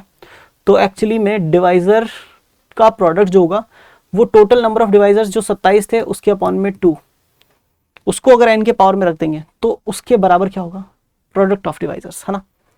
अपना छोटा n था तो n की पावर 27/2 क्या हो जाएगा? सी ऑप्शन करेक्ट हो जाएगा। क्योंकि अगर 8 डिवाइजर होते हैं तो मल्टीप्लाई करने पे 24 कितनी बार बनता है? 4 बार बनता है ना, विच इज बेसिकली 24 की power 8/2, number of devices by 2। ये कॉन्सेप्ट था, ये उसका एप्लीकेशन था। अगर पता था, एक लाइन में क्वेश्चन ढेर था, ठीक है। चलिए बढ़ते हैं आगे नेक्स्ट पॉइंट पे। आओ जरा देखते हैं क्वेश्चन, ISI 2022 का सवाल है, ठीक है। क्वेश्चन क्या कह रहे हैं? Suppose the number 71 104 159 leave the same remainder r when divided by a certain number n greater than 1, ठीक है। then the value of 3n plus 4r must equal, है ना, must equal। क्या करें साहब? तो भाई नंबर जो है वो 71 104 159 है, ठीक है ना। ये तीनों नंबर्स हैं, ये सेम रिमाइंडर r देते हैं जब इनको अपन डिवाइड करें किससे? n से, ठीक है। यानी मान लो मैंने कोई एक नंबर है जैसे 71, इसमें मैंने n से डिवाइड किया, मान लो q1 टाइम्स डिवाइड किया और रिमाइंडर आया r1, r आया, है ना। मैंने 104 में डिवाइड किया किससे? n से, तो रिमाइंडर आया r। मैंने 159 में डिवाइड किया n से, रिमाइंडर कितना आया? r, ठीक है ना। तो मैं मान लिया यहाँ पे क्वेश्चन Q1 है, यहाँ पे क्वेश्चन Q2 है और यहाँ पे क्वेश्चन Q3 है। तो मैं ये लेट कर सकता हूँ कि जो 71 है वो हो जाएगा NQ1 प्लस R के, ठीक है ना, यूक्लिड डिवीजन लेमा। और जो 104 है वो NQ2 प्लस R के बराबर, और 159 जो है वो NQ3 प्लस R के बराबर। ये फर्स्ट इक्वेशन, ये सेकंड इक्वेशन, ये थर्ड इक्वेशन। अब क्या करूं साहब? अब आप क्या करिए ना, फर्स्ट इक्वेशन में से सेकंड माइनस करवा दीजिए ना, इक्वेशन 1 - 2 करवाइए तो आपको क्या ज्ञात होगा, या इक्वेशन 2 - 1 करवाइए, 2 में से 1 माइनस कराइए, तो 104 में से 71 माइनस कराएंगे तो 29 और 4 33 बचेगा, 33 that is equal to r से तो r कट जाएगा, माइनस हो गया। NQ2 में से NQ1 माइनस होगा तो n कॉमन आ जाएगा, Q1 माइनस Q2, ठीक है। इक्वेशन 3 में से इक्वेशन 2 माइनस करिए तो 159 में से 104 माइनस होगा तो 55 बचेगा, that is equal to n common Q3 minus Q2 और r से r कट जाएगा। और अगर इक्वेशन 3 में से इक्वेशन 1 माइनस करेंगे आप तो आपको पता चलेगा 159 में से 71 जाएगा तो 29 इसमें और ऐड करेंगे तो 88 दैट इज इक्वल टू कितना हो जाएगा? NQ3 माइनस NQ1, तो n common Q3 minus Q1 in the bracket, ठीक है, और r माइनस r 0 हो जाएगा, कट जाएगा, ठीक है। अभी मुझे पता चल गया कि ये जो 3 नंबर्स थे ना जिसमें हम n से डिवाइड कर रहे थे और रिमाइंडर सेम आ रहा था, अगर इन सब की यूक्लिड बेसिकली लेमा से इनको एक्सपेंडेड फॉर्म में लिखा जाए ना, डिवीजन एल्गोरिथम के तरीके से लिखा जाए और इस r को एलिमिनेट किया जाए एलिमिनेशन मेथड से, तो हमें पता लगा कि 3 नंबर मिले 33, 55 और 88, है ना। ये तीनों ही नंबर n के मल्टीपल हैं, तीनों ही नंबर किसके मल्टीपल हैं? n के मल्टीपल हैं, ठीक है ना। तो और तीनों ही नंबर n के मल्टीपल हैं, then it implies that n is a divisor. n क्या होगा? एक डिवाइजर होगा साहब, किसका? n is a divisor of किसका? किसका डिवाइजर होगा भाई? 33, 55 एंड 88, है ना, इन तीनों का डिवाइजर होगा ना। तो अगर n इन तीनों का डिवाइजर है तो ये इंप्लाई करता है भाई कि n is also a divisor of किसका डिवाइजर भाई? GCD ऑफ 33, 55 और 88। तो क्या करें भाई? 33, 55, 88 तीनों का GCD कितना होता है? 11 होता है। तो n डिवाइड करता है भाई किसको? 11 को। तो इंप्लाई करेगा भाई कि either n is equal to 1 और n इक्वल टू 11। अब मैं ये कहता हूं कि अगर n 1 हुआ, 11 में दो ही नंबर का डिवाइड जाता है, या तो 1 और या फिर इटसेल्फ, है ना, प्राइम नंबर है। तो अगर n 1 हुआ तब तो n से डिवाइड करने पे रिमाइंडर की बात करना ही बहुत बेकार है ना। और उसने भी साफ साफ लिखा है कि n तो 1 से बड़ा है ना, but n is greater than 1, so it implies that n is equal to 11 only. अब n 11 हो गया भाई, तो क्या करें? तो फिर मैंने 11 से तमीज से 71 में डिवाइड किया, 66 बचा रिमाइंडर 5। 11 से मैंने तमीज से 104 में डिवाइड किया, 9 टाइम्स 99 रिमाइंडर 5। 11 से मैंने तमीज से 159 में डिवाइड किया, है ना, 11 1 जा 11 बचेगा 4, फिर 9 11 4 जा 44 बचेगा 5। तो भाई तीनों जगह 5 आ गया था, सेम रिमाइंडर आ गया 11 से। तो मैंने पूछा भाई कि n इक्वल्स टू तो 11 है और अपना रिमाइंडर जो आ रहा था वो कितना हो गया, 5 हो गया। तो क्वेश्चन को वैल्यू चाहिए थी 3n प्लस 4 आर की। तो 3 इंटू एन की जगह 11 प्लस 4 इंटू आर की जगह 5, तो 33 प्लस 20 कितना हो जाएगा भाई, 53 हो जाएगा। होप्स आपको ये समझ में आया होगा। ठीक है, 53 कौन सा ऑप्शन करेक्ट है? Option A is the correct answer. Hopes आपको समझ में आया होगा। बढ़ते हैं आगे नेक्स्ट पॉइंट पे। देखो भाई, अब थोड़े से जहरीले सवाल, CMI 2022 से ना, चेन्नई मैथमेटिकल इंस्टीट्यूट, क्या कहता है भाई क्वेश्चन? थोड़ा सा जहर घोल लेते हैं ना, काफी मजाक हो गया ना। सुनो, find all positive integers n जो कि लेस देन और इक्वल टू 121 से हैं, such that n square plus n minus 1 is divisible by 121, है ना, कि ये क्वांटिटी 121 से डिविजिबल हो। इसके लिए n की कितनी पॉजिटिव इंटीजर वैल्यूज एग्जिस्ट करती हैं 121 या उससे छोटी, है ना। तो कैसे सॉल्व करें साहब? तो ध्यान से सुनो, ठीक है ना। क्योंकि ये क्वांटिटी डिविजिबल है 121 से, मैं लिख सकता हूं कि 121 डिवाइड करता है n स्क्वायर प्लस में n माइनस में 1 को, है ना। तो ये इंप्लाई करेगा कि 121 का कोई भी डिवाइजर भी n square plus n minus 1 को डिवाइड करेगा, है ना। तो 11 भी डिवाइड करेगा साहब किसको, n square plus n minus 1 को, ठीक है ना। यानी अगर कोई नंबर है जिसमें 4 का डिवाइड जाता है तो 4 के स्क्वायर रूट का भी डिवाइड जाएगा ही जाएगा ना। स्क्वायर रूट मतलब 4 परफेक्ट स्क्वायर होना चाहिए तभी स्क्वायर रूट का ना, ठीक है ना। अगर कोई नंबर है उसमें 6 से डिवाइड जा रहा है, मान ले 144 है, 6 से डिवाइड जा रहा है, तो 6 के जो फैक्टर है ना, 2 और 3, इन दोनों से भी 144 में डिवाइड जाएगा ही जाएगा, ठीक है। तो अगर 121 इसको डिवाइड करता है तो 11 भी इसको डिवाइड करेगा। तो हम लेट कर लेते हैं, या हम ये बोल देते हैं कि 11 अगर डिवाइड करता है साहब किसको, n square plus n minus 1 को, तो ये इंप्लाई करेगा, ठीक है ना, कि 11 डिवाइड कर रहा है n square plus n minus 1 को, ठीक है ना। एक और बात मैंने लिखी कि 11 खुद को ही डिवाइड भी करता है, तो 11 जो है वो इन दोनों के सब्ट्रैक्शन को भी डिवाइड करेगा, यानी n square plus n minus 1 minus 11 को भी डिवाइड करेगा। अभी बच्चा बोलेगा सर ये माइनस 11 की क्या जरूरत थी? तो भाई सुन, n square plus n minus 1 का हम फैक्टराइजेशन नहीं कर पा रहे थे, तो हमने सोचा इसमें अगर 11 का कोई मल्टीपल ऐड या सब्ट्रैक्ट करें जिससे इसका फैक्टराइजेशन हो जाए ना। तो सबसे छोटी वैल्यू -11 ही लगी मेरे को, है ना। तो भाई ये इंप्लाई करेगा कि 11 डिवाइड करता है n square plus n minus 1 और माइनस 11 यानी माइनस के 12 को। तो फिर आगे चल के मैं बोल सकता हूँ 11 डिवाइड करता है n square plus n minus 12, जिसको अपन फैक्टराइज करके बोल सकते हैं कि n plus 4 into n minus 3, ठीक है ना साहब। अगर 11 डिवाइड करता है n square plus n minus 1 को, तो 11 डिवाइड करेगा n square plus n minus 12 को भी और इन दोनों ब्रैकेट्स के प्रोडक्ट को भी। अब आपको पता है 11 क्या है? प्राइम नंबर है। here 11 क्या है? इज अ प्राइम नंबर, है ना, ठीक है ना। 11 एक प्राइम नंबर है ना। एंड खास बात क्या है कि n प्लस 4 में से अगर मैं n माइनस 3 माइनस करूं तो n से n कट जाएगा, 4 और माइनस माइनस प्लस का 3, तो 4 और 3 7 हो जाएगा। इन दोनों का डिफरेंस 7 है ना। तो क्योंकि 11 एक प्राइम नंबर है और इन दोनों का डिफरेंस 7 है, इट इंप्लाइज दैट कि इधर या तो n प्लस 4 में 11 का डिवाइड जाएगा, या तो 11 डिवाइड करेगा n प्लस 4 को, या फिर 11 डिवाइड करेगा n माइनस 3 को। दोनों में से एक ऑप्शन ट्रू है, ठीक है, दोनों में से एक ऑप्शन ट्रू है। अगर 11 n प्लस 4 को डिवाइड करता है तो मैं ये बोल सकता हूं ठीक है ना साहब। मैं ये बोल सकता हूं कि 11 जो है n+4 को अगर डिवाइड कर रहा है तो n+4 अपने आप में 11 का मल्टीपल हो जाएगा, तो उसको 11k बोल सकते हैं। तो प्लस का 4 इधर आएगा तो माइनस का 4, तो n इक्वल टू हो जाएगा 11k माइनस का 4। ठीक है, थोड़ा सा सिंप्लीफाई और कर सकते थे अगर मैं थोड़ा सा इसको तमीज से लिखूं। ठीक है ना, कैसे? अगर ये 11 का मल्टीपल है तो इसको 11k1 लिख देते हैं, है ना।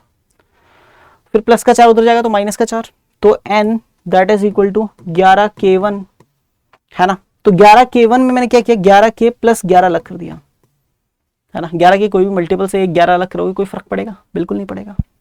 11 का कोई मल्टीपल है 121, उसको मैं 110 प्लस 11 लिख दूं, कोई फर्क पड़ेगा? नहीं पड़ेगा। तो इसको 11k1 को 11k प्लस 11 लिख दिया, प्लस का 4 इधर गया तो माइनस का 4। तो n जो है वो 11k प्लस में 7 के फॉर्मेट का हो सकता है, या तो 11k प्लस में 7 के फॉर्मेट का हो सकता है, या फिर 11 डिवाइड करेगा n-3 को, तो ये इंप्लाई करेगा भाई कि n-3 जो है that is equal to 11k, और n that is equal to 11k minus 3 इधर आएगा तो +3। ठीक है, ठीक है। दो फॉर्मेट पॉसिबल है n के, या तो n 11k प्लस 7 फॉर्मेट का, या n 11k प्लस 3 फॉर्मेट का, दोनों में से कोई एक फॉर्मेट का होगा ही होगा। तो अब क्या करें सर? तो अपन आगे बढ़ते हैं ना, दो केसेस ले लेते हैं। सबसे पहले केस 1, ठीक है ना। If n is equal to 11k plus 7, अगर n 11k प्लस 7 फॉर्मेट का हो, है ना, तो क्या होगा सर? तो मैं जानना चाहता हूं, जिस चीज को हमें 121 से डिविजिबल बनाना है बस उसके बारे में जानना चाहता हूं। n² प्लस में n माइनस में 1, हाँ, तो ये इंप्लाई करेगा कि n² प्लस में n माइनस में 1 जो है वो कुछ ऐसा देखने लगेगा, 11k प्लस 7 का स्क्वायर प्लस में 11k प्लस 7 माइनस में 1, तो कैसा हो जाएगा? वो कुछ ऐसा हो जाएगा, 121k square, 121k square plus में 11k इंटू 7 77k, उसका डबल 154k, है ना, और प्लस में 7 का स्क्वायर 49। ठीक है, और प्लस में 11k प्लस में 7 और माइनस में 1, तो ये 154k और 11k 165k हो जाएगा, 165k, और प्लस में 49 प्लस 7 56 माइनस 155 प्लस का हो जाएगा। अब अगर मैं इस क्वांटिटी में 121 से डिवाइड करूं, ठीक है ना, तो n² मैं क्या बोलूंगा, 121 से डिवाइड करने पे क्या रिमाइंडर आ रहा है पहले ये सोचेंगे, क्योंकि मुझे इस क्वांटिटी को 121 से डिविजिबल दिखाना है। तो मैं इस क्वांटिटी में 121 का डिवाइड दूंगा, मैं बोलूंगा कि n² प्लस में n माइनस में 1 congruent to 121k square plus में 165k प्लस में 55 मॉड्यूलो 121 करें अगर, तो 121 से जब इस क्वांटिटी में डिवाइड करेंगे तो 121 से ये पूरी क्वांटिटी डिविजिबल है, तो ये 121k स्क्वायर तो गायब। 165k जो है इसमें से 121k अलग कर दो और बाकी कितने बचेंगे, 44k, ये अलग कर दो, तो ये वाली क्वांटिटी तो 121 से डिविजिबल हो जाएगी, तो बचेगा कितना, 44k और प्लस में 55, ये बच जाएगा। This is modulo 121। अब अगर ये रिमाइंडर जो बचा है ये भी 121 का मल्टीपल हो जाए तो अपना काम हो जाएगा भाई। अब इस रिमाइंडर को 121 का मल्टीपल कैसे बनाएं? तो एक तरीका है भाई मेरे पास, मैंने बोला भाई कि इन दोनों में से 11 कॉमन ले लेते हैं, ठीक है ना, 11 क्या ले लेते हैं, कॉमन ले लेते हैं, तो इधर कितना बचेगा, इधर 4k बचेगा और इधर प्लस में 5 बचेगा, मॉड्यूलो 121। अब क्या करें? अब एक बात सोच भाई, ये क्वांटिटी 11 की मल्टीपल तो है ना, अगर ये अंदर वाली चीज, अगर ये अंदर वाली चीज है ना, यहां लिख देता हूं, अगर ये ठीक है ना, अंदर वाली चीज, अंदर वाली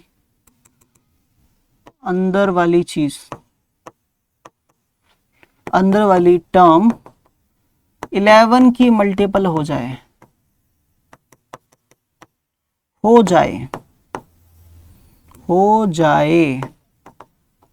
तो काम बन जाए। इतने में कुछ लोग सोच लेंगे,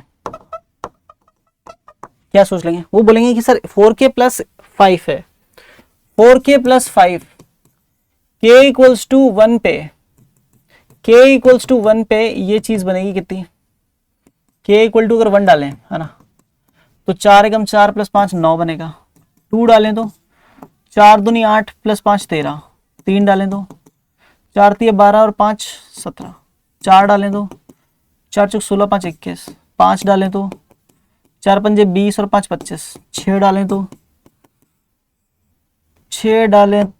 4 छके 24 और 5 29, 7 डालें तो 4 7 28 और 5 33।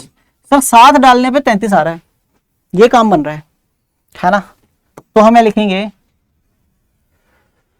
हम यहां लिखेंगे it implies that for k equals to, भाई सॉल्यूशन में ये चीज नहीं लिखोगे आप ना, सॉल्यूशन में ये चीज नहीं लिखोगे आप, और लिखोगे तो इंग्लिश में लिखोगे ना, ठीक है। तो for k equals to 7, n square plus n minus 1 is divisible by 121, क्यों, ठीक है, इज डिविजिबल बाय 121 है ना। मैंने कहा बात तो सही है। तो अगर k इक्वल्स टू 7 होगा तो ये इंप्लाई करेगा कि n का वैल्यू कितना था, 11k प्लस 7 था ना, यही था ना। तो 11 इंटू 7 प्लस 7 तो 11 77 और 7, 77 और 7 कितना हुआ 84। तो n इक्वल टू 81 पे अपना क्या आया, 121 से डिविजल आया ये पूरा टर्म, ठीक है। अब क्या k का 7 से बड़ा कोई वैल्यू ले सकते हैं क्या, तो यार k का 7 से बड़ा वैल्यू क्या आएगा, वो जस्ट क्योंकि हमने 11 का मल्टीपल बनाने के लिए k का वैल्यू 7 सोचा, तो 7 के 11 बाद जो आएगा वो 18 आएगा, 18 डालेंगे ना k का वैल्यू, तो 4 इंटू 18, 18 इंटू 4 कितना होगा 36 दूनी 72 और 5 जोड़ेंगे उसमें तो 77, तब वो 11 का मल्टीपल बनेगा अगली बार, है ना। तो अगर फिर मुझे k का वैल्यू 18 डालना पड़े तो k का वैल्यू 18 यहाँ पे डालेंगे तो 11 इंटू 18 प्लस 7 जो बनेगा वो 121 से काफी बड़ा हो जाएगा। तो k की सिर्फ एक ही वैल्यू पॉसिबल है, वो वैल्यू कौन सी है, k इक्वल टू 7, है ना। क्योंकि बाकी वैल्यूज के लिए जो चीजें हैं वो अपनी रेंज से जो कि 121 तक है उससे बाहर हो जाएंगी, ठीक है। अब आगे क्या करें, अगली बात केस 2, अगली बात मतलब केस 2, ठीक है। अब बात करते हैं केस 2 पे, ठीक है।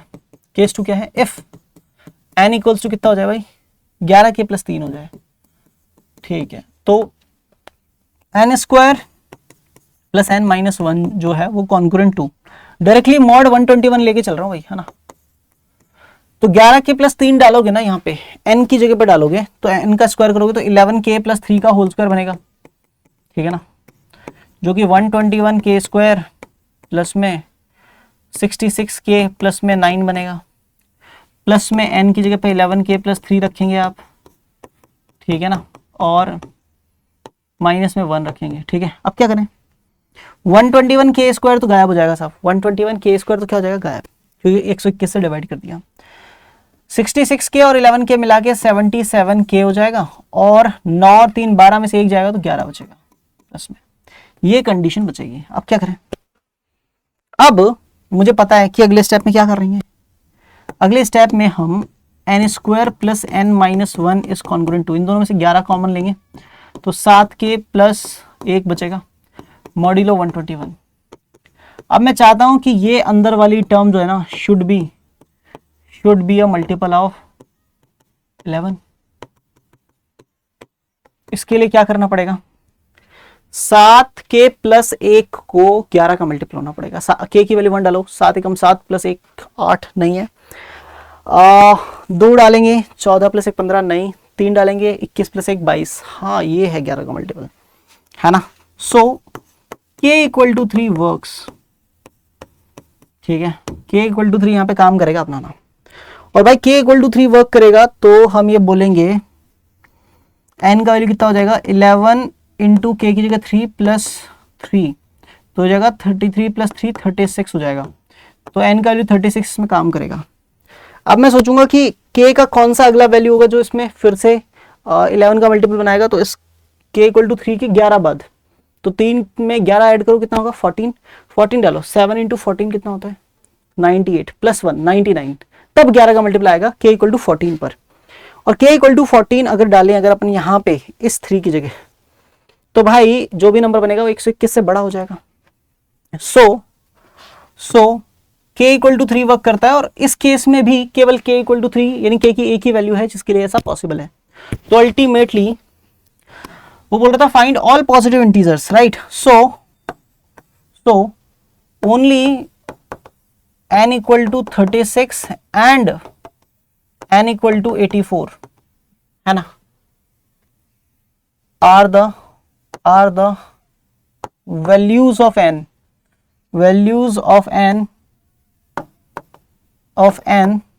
lesser than 121 for which less than equal to 121 for which n square plus n minus 1 is divisible by 121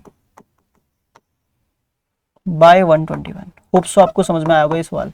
बहुत ही प्यारा सवाल था भाई, बहुत प्यारा सवाल था। होप सो आपको ये क्वेश्चन समझ में आया होगा। बढ़ते हैं नेक्स्ट प्रॉब्लम पे। See this question guys. Question है CMI 2021 से। क्या कह रहा है क्वेश्चन कह रहा है a prime p is an integer greater than equal to 2। कोई प्राइम p जो है वो एक इंटीजर है जो 2 या उससे बड़ा है, whose only positive integer factors are 1 and p, है ना। ये ट्रू फॉल्स टाइप क्वेश्चन है ना, ठीक है ना साहब, ट्रू फॉल्स बताना है।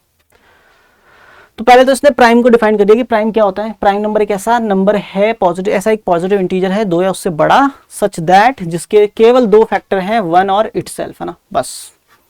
आगे कह रहा है और पार्ट ए में है ना, कह रहा है for any prime p the number p square minus p is always divisible by 3। p square minus p 3 से हमेशा डिविजिबल होता है। Is it possible? सोचते हैं।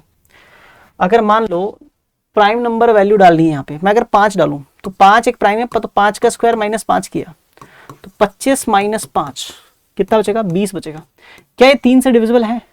नहीं है सर। तो भाई ए वाला जो पार्ट है ना वो फॉल्स है, झूठ बोल रहे हो, क्योंकि उसने लिखा है कि फॉर एनी प्राइम p, किसी भी प्राइम p के लिए this is always divisible by 3, हमेशा 3 से डिविजिबल है। नहीं है भाई, मैंने p का वैल्यू 5 रख के देखा, नहीं आया 3 से डिविजिबल, है ना।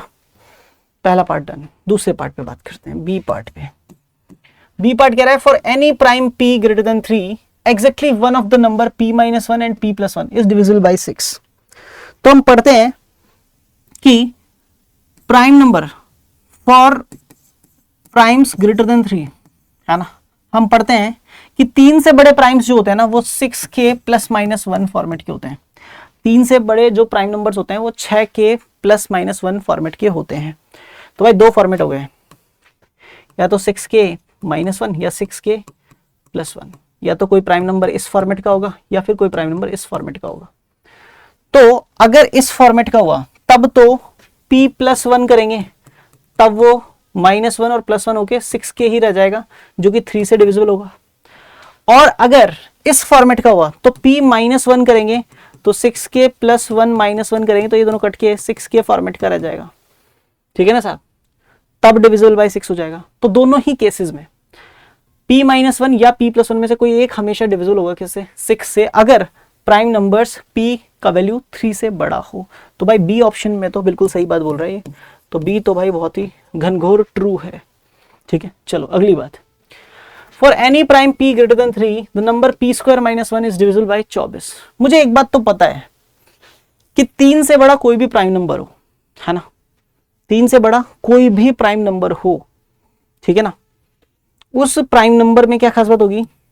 वो prime number 6k plus minus 1 format का होगा। तो उसका स्क्वायर करके माइनस 1 करूंगा तो क्या हालात होंगे?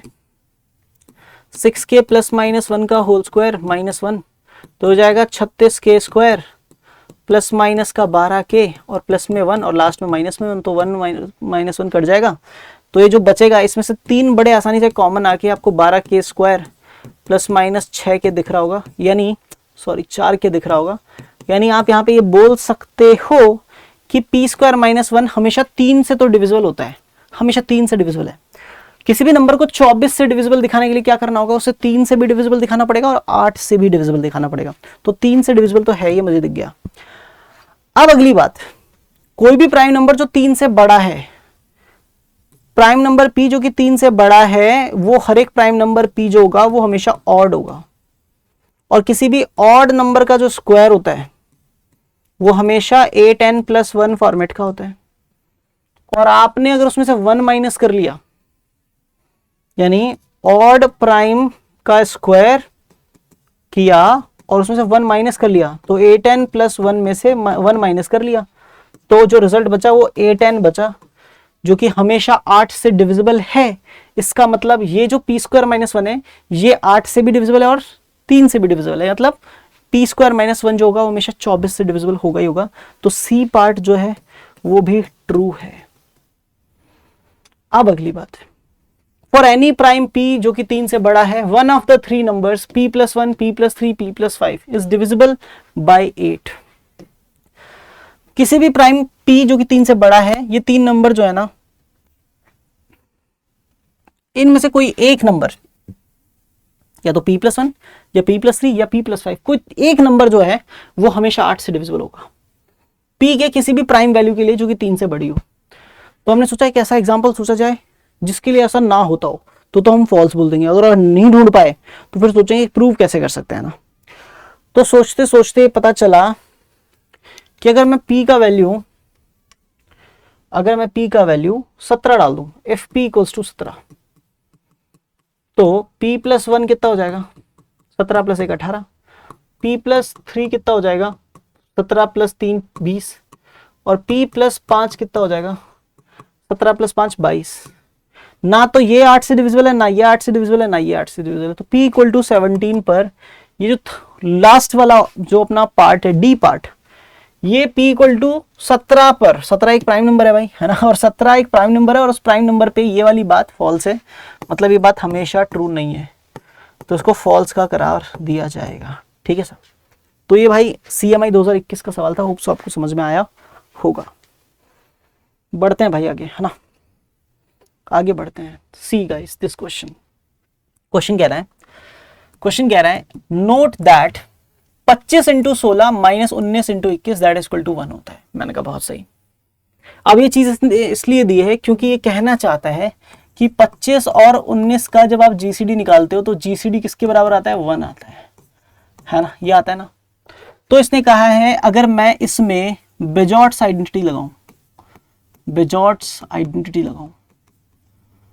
ठीक है ना, तो मैं ये बोल सकता हूं कि 25x + 19y जो है वो 1 के बराबर होगा अगर, तो उसके x और y के बहुत सारे इंटीजर पेयर्स दुनिया में एग्जिस्ट करेंगे, उनमें से एक पेयर 16 और -21 है। मैंने कहा कोई दिक्कत नहीं है मुझे। आगे कह रहा है यूजिंग दिस और अदरवाइज, या तो आप इसको यूज करिए या फिर किसी और तरीके से, find positive integers a b c all are less than equal to 475, सबके सब 475 से छोटे हैं, और 475 25 × 19 होता है, such that a is 1 mod 19 and 0 mod 25, b is 0 mod 19 1 mod 25, c is 4 mod 19 10 mod 25। तो सॉल्व करते हैं भाई। सबसे पहले a को सॉल्व करते हैं। तो ये कह रहा है a is congruent to 1 mod 19, फिर एंड लगा कह रहा है कि a congruent है 0 mod 25 के भी। तो पहले इसी को सॉल्व कर लेते हैं। कैसे सॉल्व करें भाई, लीनियर कॉन्ग्रुएंसेस के पेयर हैं। ये क्या है भाई, ये सिस्टम ऑफ लीनियर कॉन्ग्रुएंसेस है, और सिस्टम ऑफ लीनियर कॉन्ग्रुएंसेस को सॉल्व करने का सबसे बेस्ट तरीका क्या होता है, चाइनीज रिमाइंडर थ्योरम। ठीक है, चाइनीज रिमाइंडर थ्योरम लगा देंगे, डायरेक्ट इसका सोल्यूशन लिखेंगे, बोलेंगे a इज कॉन्ग्रुएंट टू, ठीक है ना, क्या बोलेंगे हम, बोलेंगे a is congruent to what multiply 19 plus what multiply 25 modulo 19 × 25। ठीक है, अब पहले मॉड 19 ले लेंगे ना, मॉड 19 ले लेंगे सबसे पहले। तो मॉड 19 लेंगे तो a में अगर 19 का डिवाइड करते तो रिमाइंडर 1 आता था ना, a में अगर 19 का डिवाइड करते तो रिमाइंडर 1 आता था ना। तो 19 में 19 का डिवाइड करेंगे, रिमाइंडर यहाँ से 0 आ जाएगा, और 25 में 19 से डिवाइड करेंगे तो रिमाइंडर कितना आ रहा है, 6 आ रहा है, बट मुझे उसको 1 बनाना है। तो यहाँ पे 25 में 19 से डिवाइड किया तो रिमाइंडर 6 आ रहा था, 6 में 3 का मल्टीप्लाई कर दो, 6 3 कितना हो जाएगा 18। अब 18 में 19 से डिवाइड करोगे तो रिमाइंडर -1 आएगा, तो इसको माइनस का कर दो आप, बेसिकली 25 में -3 का मल्टीप्लाई कर दो, ठीक है ना। तो 25 इंटू -3 माइनस का 75 हो जाएगा, उसमें 19 का डिवाइड करो तो रिमाइंडर +1 आ जाएगा। तो आपको बेसिकली 2 ब्लैंक भरने होते हैं चाइनीज रिमाइंडर थ्योरम में, एक भर गया है। अब दूसरा कैसे भरेंगे, मॉड 25 लेके ना, मॉड 25 लेंगे। हमें पता था मॉड 25 लेने पे ए में अगर 25 का डिवाइड करते हैं तो रिमाइंडर 0 आता है, तो उधर तो रिमाइंडर 0 है, 25 में 25 का डिवाइड करेंगे रिमाइंडर 0 ही आएगा। 19 के मल्टीप्लाई में क्या लिखूं, 19 के मल्टीप्लाई में क्या लिखूं, ताकि जब उसमें 25 से डिवाइड करूं तो रिमाइंडर 0 आ जाए। तो एक बालक ने कहा 0 बनाने का सबसे अच्छा तरीका है सर मल्टीप्लाई में 0 लिख दो, है ना, खुद ही 0 हो जाएगा, तो यहाँ पे भी 0 ही देगा। मैंने कहा बात तो सही है। तो अगर ये दोनों वैल्यूज जब आ जाती हैं तो हम डायरेक्ट आंसर लिखते हैं। तो a इक्वल्स टू क्या हो जाएगा अपना 0 इंटू 19, 19 इंटू 0 कितना हो जाएगा 0, और 25 इंटू -3 कितना हो जाएगा -75। तो a is congruent to -75 modulo 25 into 19 करते हैं तो कितना आता है भाई 475। तो माइनस में रिमाइंडर नहीं रखते हैं, तो 475 डिवाइजर जो है वो उसमें एक बार ऐड कर देंगे, तो आ जाएगा a इज कॉन्ग्रुएंट टू 475 -75 में ऐड किया तो 400 बच जाएगा, तो a is congruent to 400 mod 475। तो इसका मतलब पता है क्या होता है कि a जो है ना वो 475 के प्लस 400 फॉर्मेट का है। बट आपको पता है कि ए बी सी जो थे all are less than equal to 475, ठीक है ना। बट ए जो है वो छोटा और बराबर हो सकता है 475 से, तो 475 है उससे छोटी ए की वैल्यू जो इस रिलेशन से मिल सकती है, वो वैल्यू क्या होगी, वो वैल्यू क्या होगी भाई, वो वैल्यू यहां से हो जाएगी a इक्वल्स टू 400, k का वैल्यू 0 रखने पर ना 400 ना, ठीक है ना।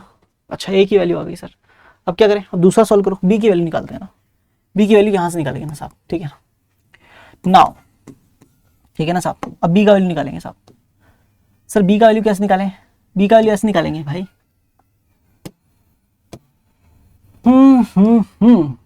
b जो है वो कॉन्ग्रुएंट है 0 mod 19 के, तो b is congruent to 0 mod 19 और b is congruent to 1 mod 25, b is congruent to 1 mod 25। तो क्या करें सर आगे, आगे भाई एक काम कर लो, चाइनीज रिमाइंडर थ्योरम लगा दो, बोल दो b is congruent to, b is congruent to क्या बोलेंगे, यहाँ लिखेंगे blank multiply 19 plus blank multiply 25 modulo 19 into 25 which is 475। पहले मॉड 25 लेंगे या पहले 19 ले लो, तो 19 से डिवाइड करने पे रिमाइंडर कितना आ रहा था 0 आ रहा था, तो इधर 0 है। 19 से 19 वाले मल्टीपल में डिवाइड करेंगे तो रिमाइंडर 0 ही आएगा।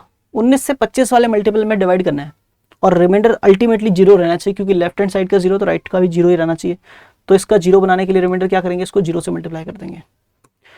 और मॉड्यूलो जब 25 से बात करेंगे, चेक करेंगे, 25 से डिवाइड करेंगे तो b में 25 से डिवाइड करने पर रिमाइंडर 1 आ रहा था यहाँ पे, तो 25 वाले में तो 25 से डिवाइड करने पर रिमाइंडर 0 आएगा ही। 19 का जो ये मल्टीपल बनने वाला है आगे चल के, उसमें मैं 25 से डिवाइड करने वाला हूँ और रिमाइंडर मुझे कितना चाहिए 1 चाहिए। तो क्या करूंगा, क्या लिखूंगा यहाँ पे, तो मैंने कहा भाई 25 से पहले इसमें डिवाइड कर, रिमाइंडर कितना आ रहा है, तो उसने बोला -6, मैंने कहा उसमें 4 का मल्टीप्लाई कर दे, तो -24 हो जाएगा, उसमें 25 जोड़ेंगे तो रिमाइंडर 1 हो जाएगा। बहुत सही। तो 19 को आप 4 से मल्टीप्लाई करके सोचो, 19 इंटू 4 76 होता है, उसमें 25 का डिवाइड करोगे तो रिमाइंडर 1 आ जाएगा। तो यहाँ पे बेसिकली रिमाइंडर कितना आ जाएगा 1। तो मेरी ये लाइन कंप्लीट हो गई। तो यहाँ से मैं सोल्यूशन लिखूंगा कि b कॉन्ग्रुएंट टू क्या आ जाएगा मेरे पास में 25 इंटू 0 0 और 19 इंटू 4 76, तो b is congruent to 76 modulo 475। तो भाई b जो है वो कौन से फॉर्मेट का है 475 के प्लस 76 है ना, तो इट इम्प्लाइज दैट कि b का वैल्यू क्या हो जाएगा, b इक्वल टू क्या हो जाएगा 76 हो जाएगा, क्योंकि b लेसर देन था 475, लेस देन इक्वल टू था 475 से, तो k इक्वल टू 0 पर ही जो वैल्यू मिलेगी वही इस रेंज में आएगी, बाकी और किसी रेंज में नहीं आएगी ना। अब थर्ड वाला सॉल्व करेंगे। थर्ड वाला क्या है अभी, थर्ड में क्या है, c is congruent to 4 mod 19 10 mod 25, ठीक है। c is congruent to 4 mod 19 और c is congruent to 10 mod 25 ना, ठीक है साहब। अब क्या करें, अब एक काम कर लेते हैं। क्या काम करें sir, directly Chinese remainder theorem लगाएंगे। बोलेंगे कि blank multiply 19 plus blank multiply 25 modulo 475, ठीक है। अब क्या करें, डायरेक्ट चाइनीज रिमाइंडर थ्योरम का क्वेश्चन था भाई, है ना। तो मैंने कहा अगर मॉड 19 लेता हूँ दोनों साइड्स, ठीक है ना, तो सी में 19 से डिवाइड करने पर रिमाइंडर 4 आता है। एक बार चेक कर लेते हैं भाई, पीछे पेज पे सही तो था ना, 4 मॉड 19, 10 मॉड 25, ठीक है। तो 19 से जब डिवाइड किया ना भाई, तो सी में डिवाइड करते तो रिमाइंडर 4 मिलता है। 19 से 19 के मल्टीपल में 0 मिलेगा। 19 से 25 में डिवाइड करेंगे, रिमाइंडर 6 आ रहा है, मुझे 4 चाहिए। तो कैसे लाया जाए 4, 6 की टेबल बोलते हैं। 6 1 6, 6 2 12, 6 3 18, है ना। 6 4 24, 6 5 30, 6 6 36, 6 7 42, 6 7 42, 7 रखना चाहिए, क्योंकि 42 में से 19 का डबल यानी 38 माइनस करोगे ना, तो रिमाइंडर 4 बच जाएगा। बिल्कुल सही है। तो हमें यहाँ पे क्या रखना चाहिए, 7 रखना चाहिए। और मॉड 25 लेंगे तो 25 से डिवाइड करेंगे इस पूरे में, तो सी में अगर 25 से डिवाइड करते तो रिमाइंडर 10 आता है, तो इधर तो 10 है। 25 से 25 के मल्टीपल में डिवाइड करोगे तो रिमाइंडर 0 आएगा। 25 से अब 19 में डिवाइड करना है, या 19 के मल्टीपल में डिवाइड करना है, और रिमाइंडर 10 आना चाहिए। तो भाई कैसे सोचे, 19 का कौन सा मल्टीपल हमारे काम का है। सोचते हैं कौन सा मल्टीपल देगा। 10 चाहिए भाई, है ना। पहले 19 में ही डिवाइड करते हैं 25 से, तो रिमाइंडर माइनस का 6 आएगा। अगर मुझे 10 चाहिए तो मुझे इसमें 10 का मल्टीप्लाई करना पड़ेगा माइनस के का, क्योंकि माइनस 10 माइनस 6 प्लस का 60 हो जाएगा। 25 से 50 बार 2 बार डिवाइड करेंगे तो रिमाइंडर 10 आ जाएगा ना। तो अल्टीमेटली माइनस 10।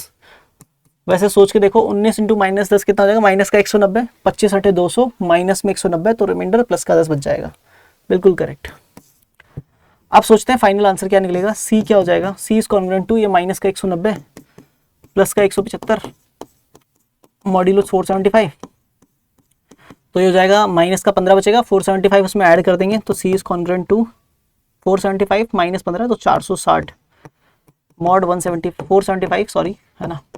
तो हो जाएगा सी इज इक्वल टू हो जाएगा 475 के प्लस में 460, और सी लेस देन इक्वल टू 475 था। दैट इंप्लाइज दैट सी का वैल्यू कितना हो जाएगा, सी का वैल्यू कितना हो जाएगा भाई, सी का वैल्यू हो जाएगा 460। वो भी कब, जब के का वैल्यू कितना रखें अपन, 0 रखें। तो भाई ए बी सी की वैल्यू निकल गई।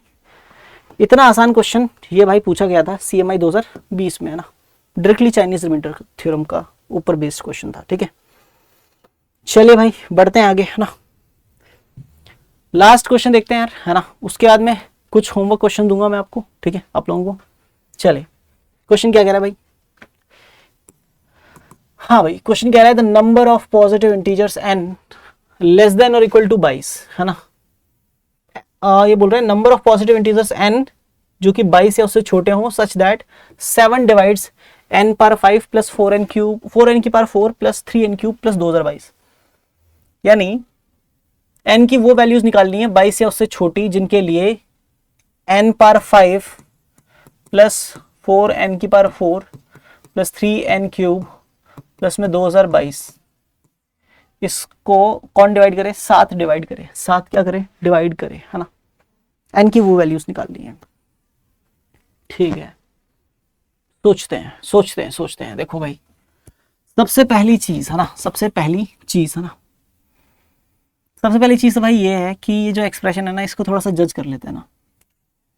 इस एक्सप्रेशन को थोड़ा सा जज कर लेते हैं। n power 5 4n power 4 plus 3n cube plus 2022 जो है ना, इस एक्सप्रेशन में अपन इन 3 टर्म्स में से, है ना, क्या कॉमन ले लेते हैं, इन 3 टर्म्स में से n क्यूब कॉमन ले लेते हैं। तो यहाँ पे कितना बचेगा, n स्क्वायर प्लस यहाँ पे कितना बचेगा 4n और प्लस में यहाँ पे 3, ठीक है। और प्लस में 2022 बचा हुआ है, बचा रहने दो, ठीक है। फिर थोड़ा सा और सोचा, n क्यूब तो बाहर ही रखा, ठीक है ना साहब। N square plus 4n plus 3 को फैक्टराइज किया तो n प्लस 1 और n प्लस 3 ये दो फैक्टर आ गए इसके, ठीक है ना साहब। 2025 क्यों कर दिया मैंने, 22 था ना। चलिए अब प्लस में जो 2022 है ना उसको एज इट इज रखते हैं, ठीक है। अब मैं सोचता हूं कि अगर मैं बोलता हूं कि 7 डिवाइड करता है इस क्वांटिटी को, यार मैं 22 बना रहा हूँ 25 बन जा रहा है बार बार में। क्या लगता है यार, ठीक है। चलो अभी क्या है ना अभी ये क्वांटिटी 7 से डिविजिबल होना चाहती है, तो क्या करें, या तो ये 7 से डिविजिबल हो जाए, या ये 7 से डिविजिबल हो जाए, या ये 7 से डिविजिबल हो जाए। इन तीन में से किसी एक को 7 से डिविजिबल होना पड़ेगा, है ना। लेकिन दिक्कत की बात एक और है, ये जो नंबर बैठा है ना ये नंबर भी 7 से डिविजिबल नहीं है भाई, है ना। ये नंबर 7 से डिविजिबल नहीं है, ये कुछ ना कुछ रिमाइंडर दे रहा है ना, ये कुछ ना कुछ रिमाइंडर दे रहा है। इसका मतलब ये है कि ये जो भी रिमाइंडर दे रहा है उस रिमाइंडर को काटने के लिए यहाँ पे से कुछ रिमाइंडर आना चाहिए। मतलब समझ नहीं आया सर, सुन ध्यान से। 2022 में 7 से डिवाइड कर, 7 2 जा 14 कितना बचा 6, फिर 2 7 8 जा 56 कितना बचा 6, फिर 2 7 8 जा 56 बचा 6 रिमाइंडर आ रहा है। यानी अगर मैं चाहूं तो मैं ये बोल सकता हूं कि n की पावर 5 प्लस 4 n की पावर 4 प्लस में 3n क्यूब प्लस में 2022 जो है दैट इज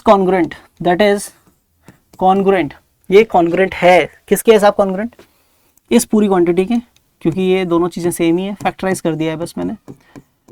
और खास बात 2022 में अगर मैं 7 का डिवाइड कर दूं तो रिमाइंडर कितना आता है 6, तो प्लस में 6 मॉड्यूलो 7 ऐसा बोल सकता हूं मैं, ठीक है ना साहब।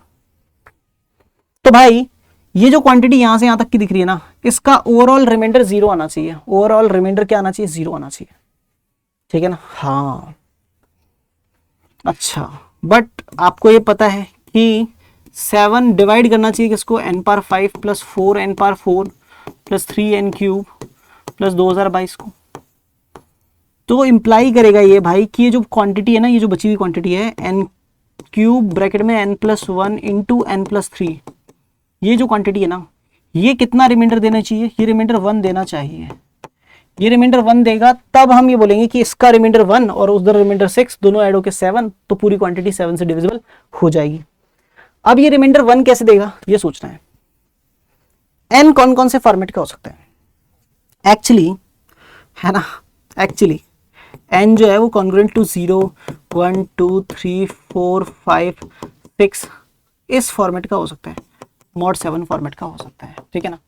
n जो है वो 7 से डिवाइड करने पे 7 रिमाइंडर दे सकता है, कौन कौन सा 0 1 2 3 4 5 6 ये रिमाइंडर दे सकता है 7 से डिवाइड करने पे।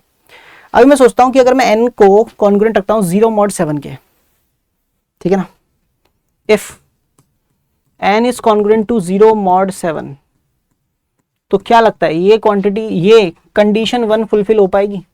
सोचो n अगर 7 का मल्टीपल हुआ तो ये क्वांटिटी 7 का मल्टीपल, यानी ये पूरा ब्रैकेट 7 से डिविजिबल हो गया, तो 1 mod 7 रिजल्ट नहीं दे पाएगा ना, ठीक है ना। तो n कॉन्ग्रुएंट टू 0 mod 7 ये अपने काम का नहीं है। अगर मैं रखता हूं n is congruent to 1 mod 7, ठीक है ना, तो अगर n 1 mod 7 है तो n क्यूब भी 1 mod 7 रहेगा, n प्लस 1 जो होगा वो 2 mod 7 हो जाएगा और n प्लस 3 जो होगा वो 4 mod 7 हो जाएगा, ठीक है ना। क्या हो जाएगा 4 mod 7। तो भाई इस केस में ये 1 रिमाइंडर देगा, ये 2 देगा और ये 4 देगा, तो 1 इंटू 2 इंटू 4 कितना रिमाइंडर हो जाएगा, ओवरऑल 8 रिमाइंडर हो जाएगा, जिसमें 7 से डिवाइड करोगे तो रिमाइंडर 1 ही बचेगा। तो n जो है कॉन्ग्रुएंट टू 1 mod 7 ये हमारे काम का है, ये हमारे क्या है काम का है, ये हमारी हेल्प कर सकता है ना। तो हम यहाँ पे इन शॉर्ट ये जज करने वाले हैं ना कि हियर n जो है वो कॉन्ग्रुएंट टू ये सब हो सकता है, but only n congruent to 1 ये हमारी हेल्प कर सकता है। n कॉन्ग्रुएंट टू 1 क्या कर सकता है, हमारी हेल्प कर सकता है, क्योंकि अगर n कॉन्ग्रुएंट हुआ 1 के तो जो अपने ये 3 ब्रैकेट बन रहे हैं ना भाई, कौन कौन से bracket, n cube bracket n plus 1 bracket n plus 3 जिसको कॉन्ग्रुएंट करना है 1 mod 7 के, अगर n 1 के कॉन्ग्रुएंट हुआ यानी n 1 mod 7 के कॉन्ग्रुएंट हुआ तो क्या होगा, एन क्यूब कितना रिमाइंडर देगा 1, एन प्लस 1 कितना रिमाइंडर देगा 1 प्लस 1 कितना हो जाएगा 2, और एन प्लस 3 कितना रिमाइंडर देगा 1 प्लस 3 यानी 4। तो अल्टीमेटली में तीनों को मल्टीप्लाई करके हम बोलेंगे 8 रिमाइंडर आएगा। भाई 7 से डिवाइड करेंगे 8 में तो रिमाइंडर कितना आएगा 1। तो यहाँ पे LHS में रिमाइंडर 1, RHS में रिमाइंडर 1, तो अपना काम बन जाएगा जब n कॉन्ग्रुएंट टू 1 mod 7 होगा। दूसरी बात, अगर मैं n is congruent to 2 mod 7 बोलूं, ठीक है ना, 2 mod 7 चेक करूं कि n is congruent to 2 mod 7 पे क्या हालचाल है, तो अगर n कॉन्ग्रुएंट हो 2 mod 7 के तब क्या हालत होंगे। तो यहाँ पे रिमाइंडर 2 आएगा तो n क्यूब का कितना आएगा 2 का क्यूब यानी 8, यहाँ पे आएगा 2 + 1 3, यहाँ पे आएगा 2 + 3 5, तो यहाँ पे 2 का क्यूब हो गया 8, 8 5 जा 40, 3 जा 120। 120 में 7 से डिवाइड करो, 7 1 जा 7 बचेगा 5, 7 7 जा 49, रिमाइंडर 1 आ जाएगा। बिल्कुल सही है। तो 2 mod 7 भी अपने काम का है, 2 mod 7 भी अपने काम का है। अब बात करेंगे 3 mod 7 काम का है क्या। 3 mod 7 चेक करते हैं। तो अगर 7 से डिवाइड करने पर रिमाइंडर 3 आ रहा है n में, तो n क्यूब में कितना आएगा 3 का क्यूब, n + 1 में 3 + 1 यानी 4, और n + 3 में 3 + 3 यानी 6। तो 3 का क्यूब होता है 27, 27 में 7 का डिवाइड करो तो 7 चौक 28 होता है, तो -1 यहाँ से, और ये 6 चौक 24, तो -24, 7 चौक 28 प्लस का 4 रिमाइंडर आ रहा है।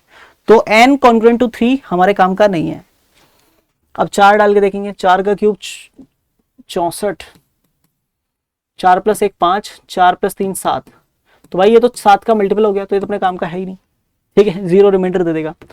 4 अपने काम का नहीं है। फिर बात करेंगे आप 5 की, 5 डालेंगे तो 5 का क्यूब 125 यहाँ पे हो जाएगा, 5 + 1 6, 5 + 3 8, तो 6 में 7 का डिवाइड करते तो रिमाइंडर -1, 8 में 7 का डिवाइड करते रिमाइंडर +1, और 125 में 7 का डिवाइड करेंगे तो 7 × 7 बचेगा 5, 7 6 जा 7 8 जा 56, और ये 55, तो रिमाइंडर यहाँ से -1, तो -1 × -1 × +1, तो रिजल्ट प्लस का 1, और हमें प्लस का 1 ही चाहिए। यानी हमारे काम का n is congruent to 5 mod 7 भी हमारे काम का है भाई, है ना।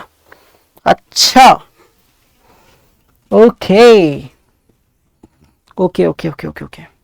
अगर 6 रखे तो, यानी n is congruent to 6 mod 7 रखें तो 6 mod 7 अपने काम का नहीं है, क्योंकि ये 6 रिमाइंडर जब यहाँ पे रखा जाएगा तो 6 + 1 7 हो जाएगा, या फिर मैं बोलूँ तो दोनों साइड्स 1 ऐड करूँ तो n + 1 जो होगा वो 7 का मल्टीपल हो जाएगा, और अगर n + 1 7 का मल्टीपल हो गया तो ये पूरा ब्रैकेट 7 से पूरा प्रोडक्ट 7 से डिविजिबल हो जाएगा, और 1 mod 7 नहीं आ पाएगा, तो वो हमारे काम का नहीं है, ठीक है। तो इन शॉर्ट 3 केसेस पॉसिबल थे, n इज कॉन्ग्रुएंट टू 1 2 और 5 mod 7, है ना। यानी इधर n is equal to 7k + 1 और 7k + 2 और 7k + 5, ठीक है ना सब, ठीक है। तो अभी 7k + 1 लिख लेते हैं। 7k + 1 फॉर्मेट के नंबर क्या क्या होते हैं, 7k + 2 फॉर्मेट के नंबर क्या क्या हो सकते हैं, और 7k + 5 फॉर्मेट के नंबर क्या क्या हो सकते हैं। k का वैल्यू 0 डालोगे तो 1 आएगा, k का वैल्यू 1 डालोगे तो 8 आएगा, k का वैल्यू 2 डालोगे तो 7 दूनी 14 + 1 15 आएगा, 3 डालोगे तो 7 21 + 1 22 आएगा, और 22 से ऊपर जाना नहीं है ना। फिर यहाँ पे k का वैल्यू 0 डालोगे तो 2 आएगा, 1 डालोगे तो 9 आएगा, 2 डालोगे तो 16 आएगा, 3 डालोगे तो 21 और 2 23 आएगा, जो कि काम का नहीं है ना। उसके आगे k का वैल्यू यहाँ पे 0 डालोगे तो 5 आएगा, 1 डालोगे तो 12 आएगा, 2 डालोगे तो 19 आएगा। तो ultimately possible values of n देख लेते हैं। पॉसिबल वैल्यूज ऑफ n क्या क्या होंगी, क्या क्या होंगी भाई। n का वैल्यू आप क्या ले सकते हो, 1 ले सकते हो भाई, 2 ले सकते हो, 5 ले सकते हो, है ना, 8 9 12 ले सकते हो, उसके बाद में 15 16 19 ले सकते हो, और उसके बाद में 22 ले सकते हो। ये वैल्यूज आप n के ले सकते हो, ठीक है। होप्स आपको समझ में आया होगा। तो ये पूछा था number of positive integer n जो कि 22 या उससे छोटे हो, सच दैट 7 डिवाइड करें n/5 + 4n/4 + 3n³ + 2022 को। तो भाई 3 3 6 और 4 10, 10 वैल्यूज पॉसिबल है ना, 10 वैल्यूज ऑफ n ऐसे हैं जिनके लिए ऐसा पॉसिबल है, ठीक है। तो कौन सा ऑप्शन करेक्ट है भाई, 10, D option. D option is the correct answer. Hope so आपको समझ में आया होगा। चलो भाई होमवर्क टाइम। ये क्वेश्चन होमवर्क में करिएगा, अच्छा प्यारा सवाल है, सोचिएगा इसके बारे में ना, थोड़ा सा इसको भी सोचिएगा। ए बी सी जो है वो इंटीजर्स हैं, ठीक है ना, तो डायोफेंटाइन इक्वेशन टाइप का कुछ क्वेश्चन है, सोचिएगा इस क्वेश्चन के बारे में। एक इस क्वेश्चन के बारे में भी सोचिएगा, होमवर्क में ये क्वेश्चन भी करिएगा। होप सो आपको ये क्वेश्चंस समझ में आए होंगे। आज की क्लास में आपको नंबर थ्योरी पढ़ के मजा आया होगा। बेसिकली नंबर थ्योरी के PYQ सॉल्व किए अपन ने, बढ़िया बढ़िया PYQs हमने देखे नंबर थ्योरी के। होप सो आपको मजा आया होगा। आज के लिए, इस क्लास के लिए, इस PYQ सीरीज में, इस लेक्चर के लिए धन्यवाद। मिलते हैं नेक्स्ट लेक्चर में, तब तक के लिए बाय एवरीवन, बाय एवरीवन।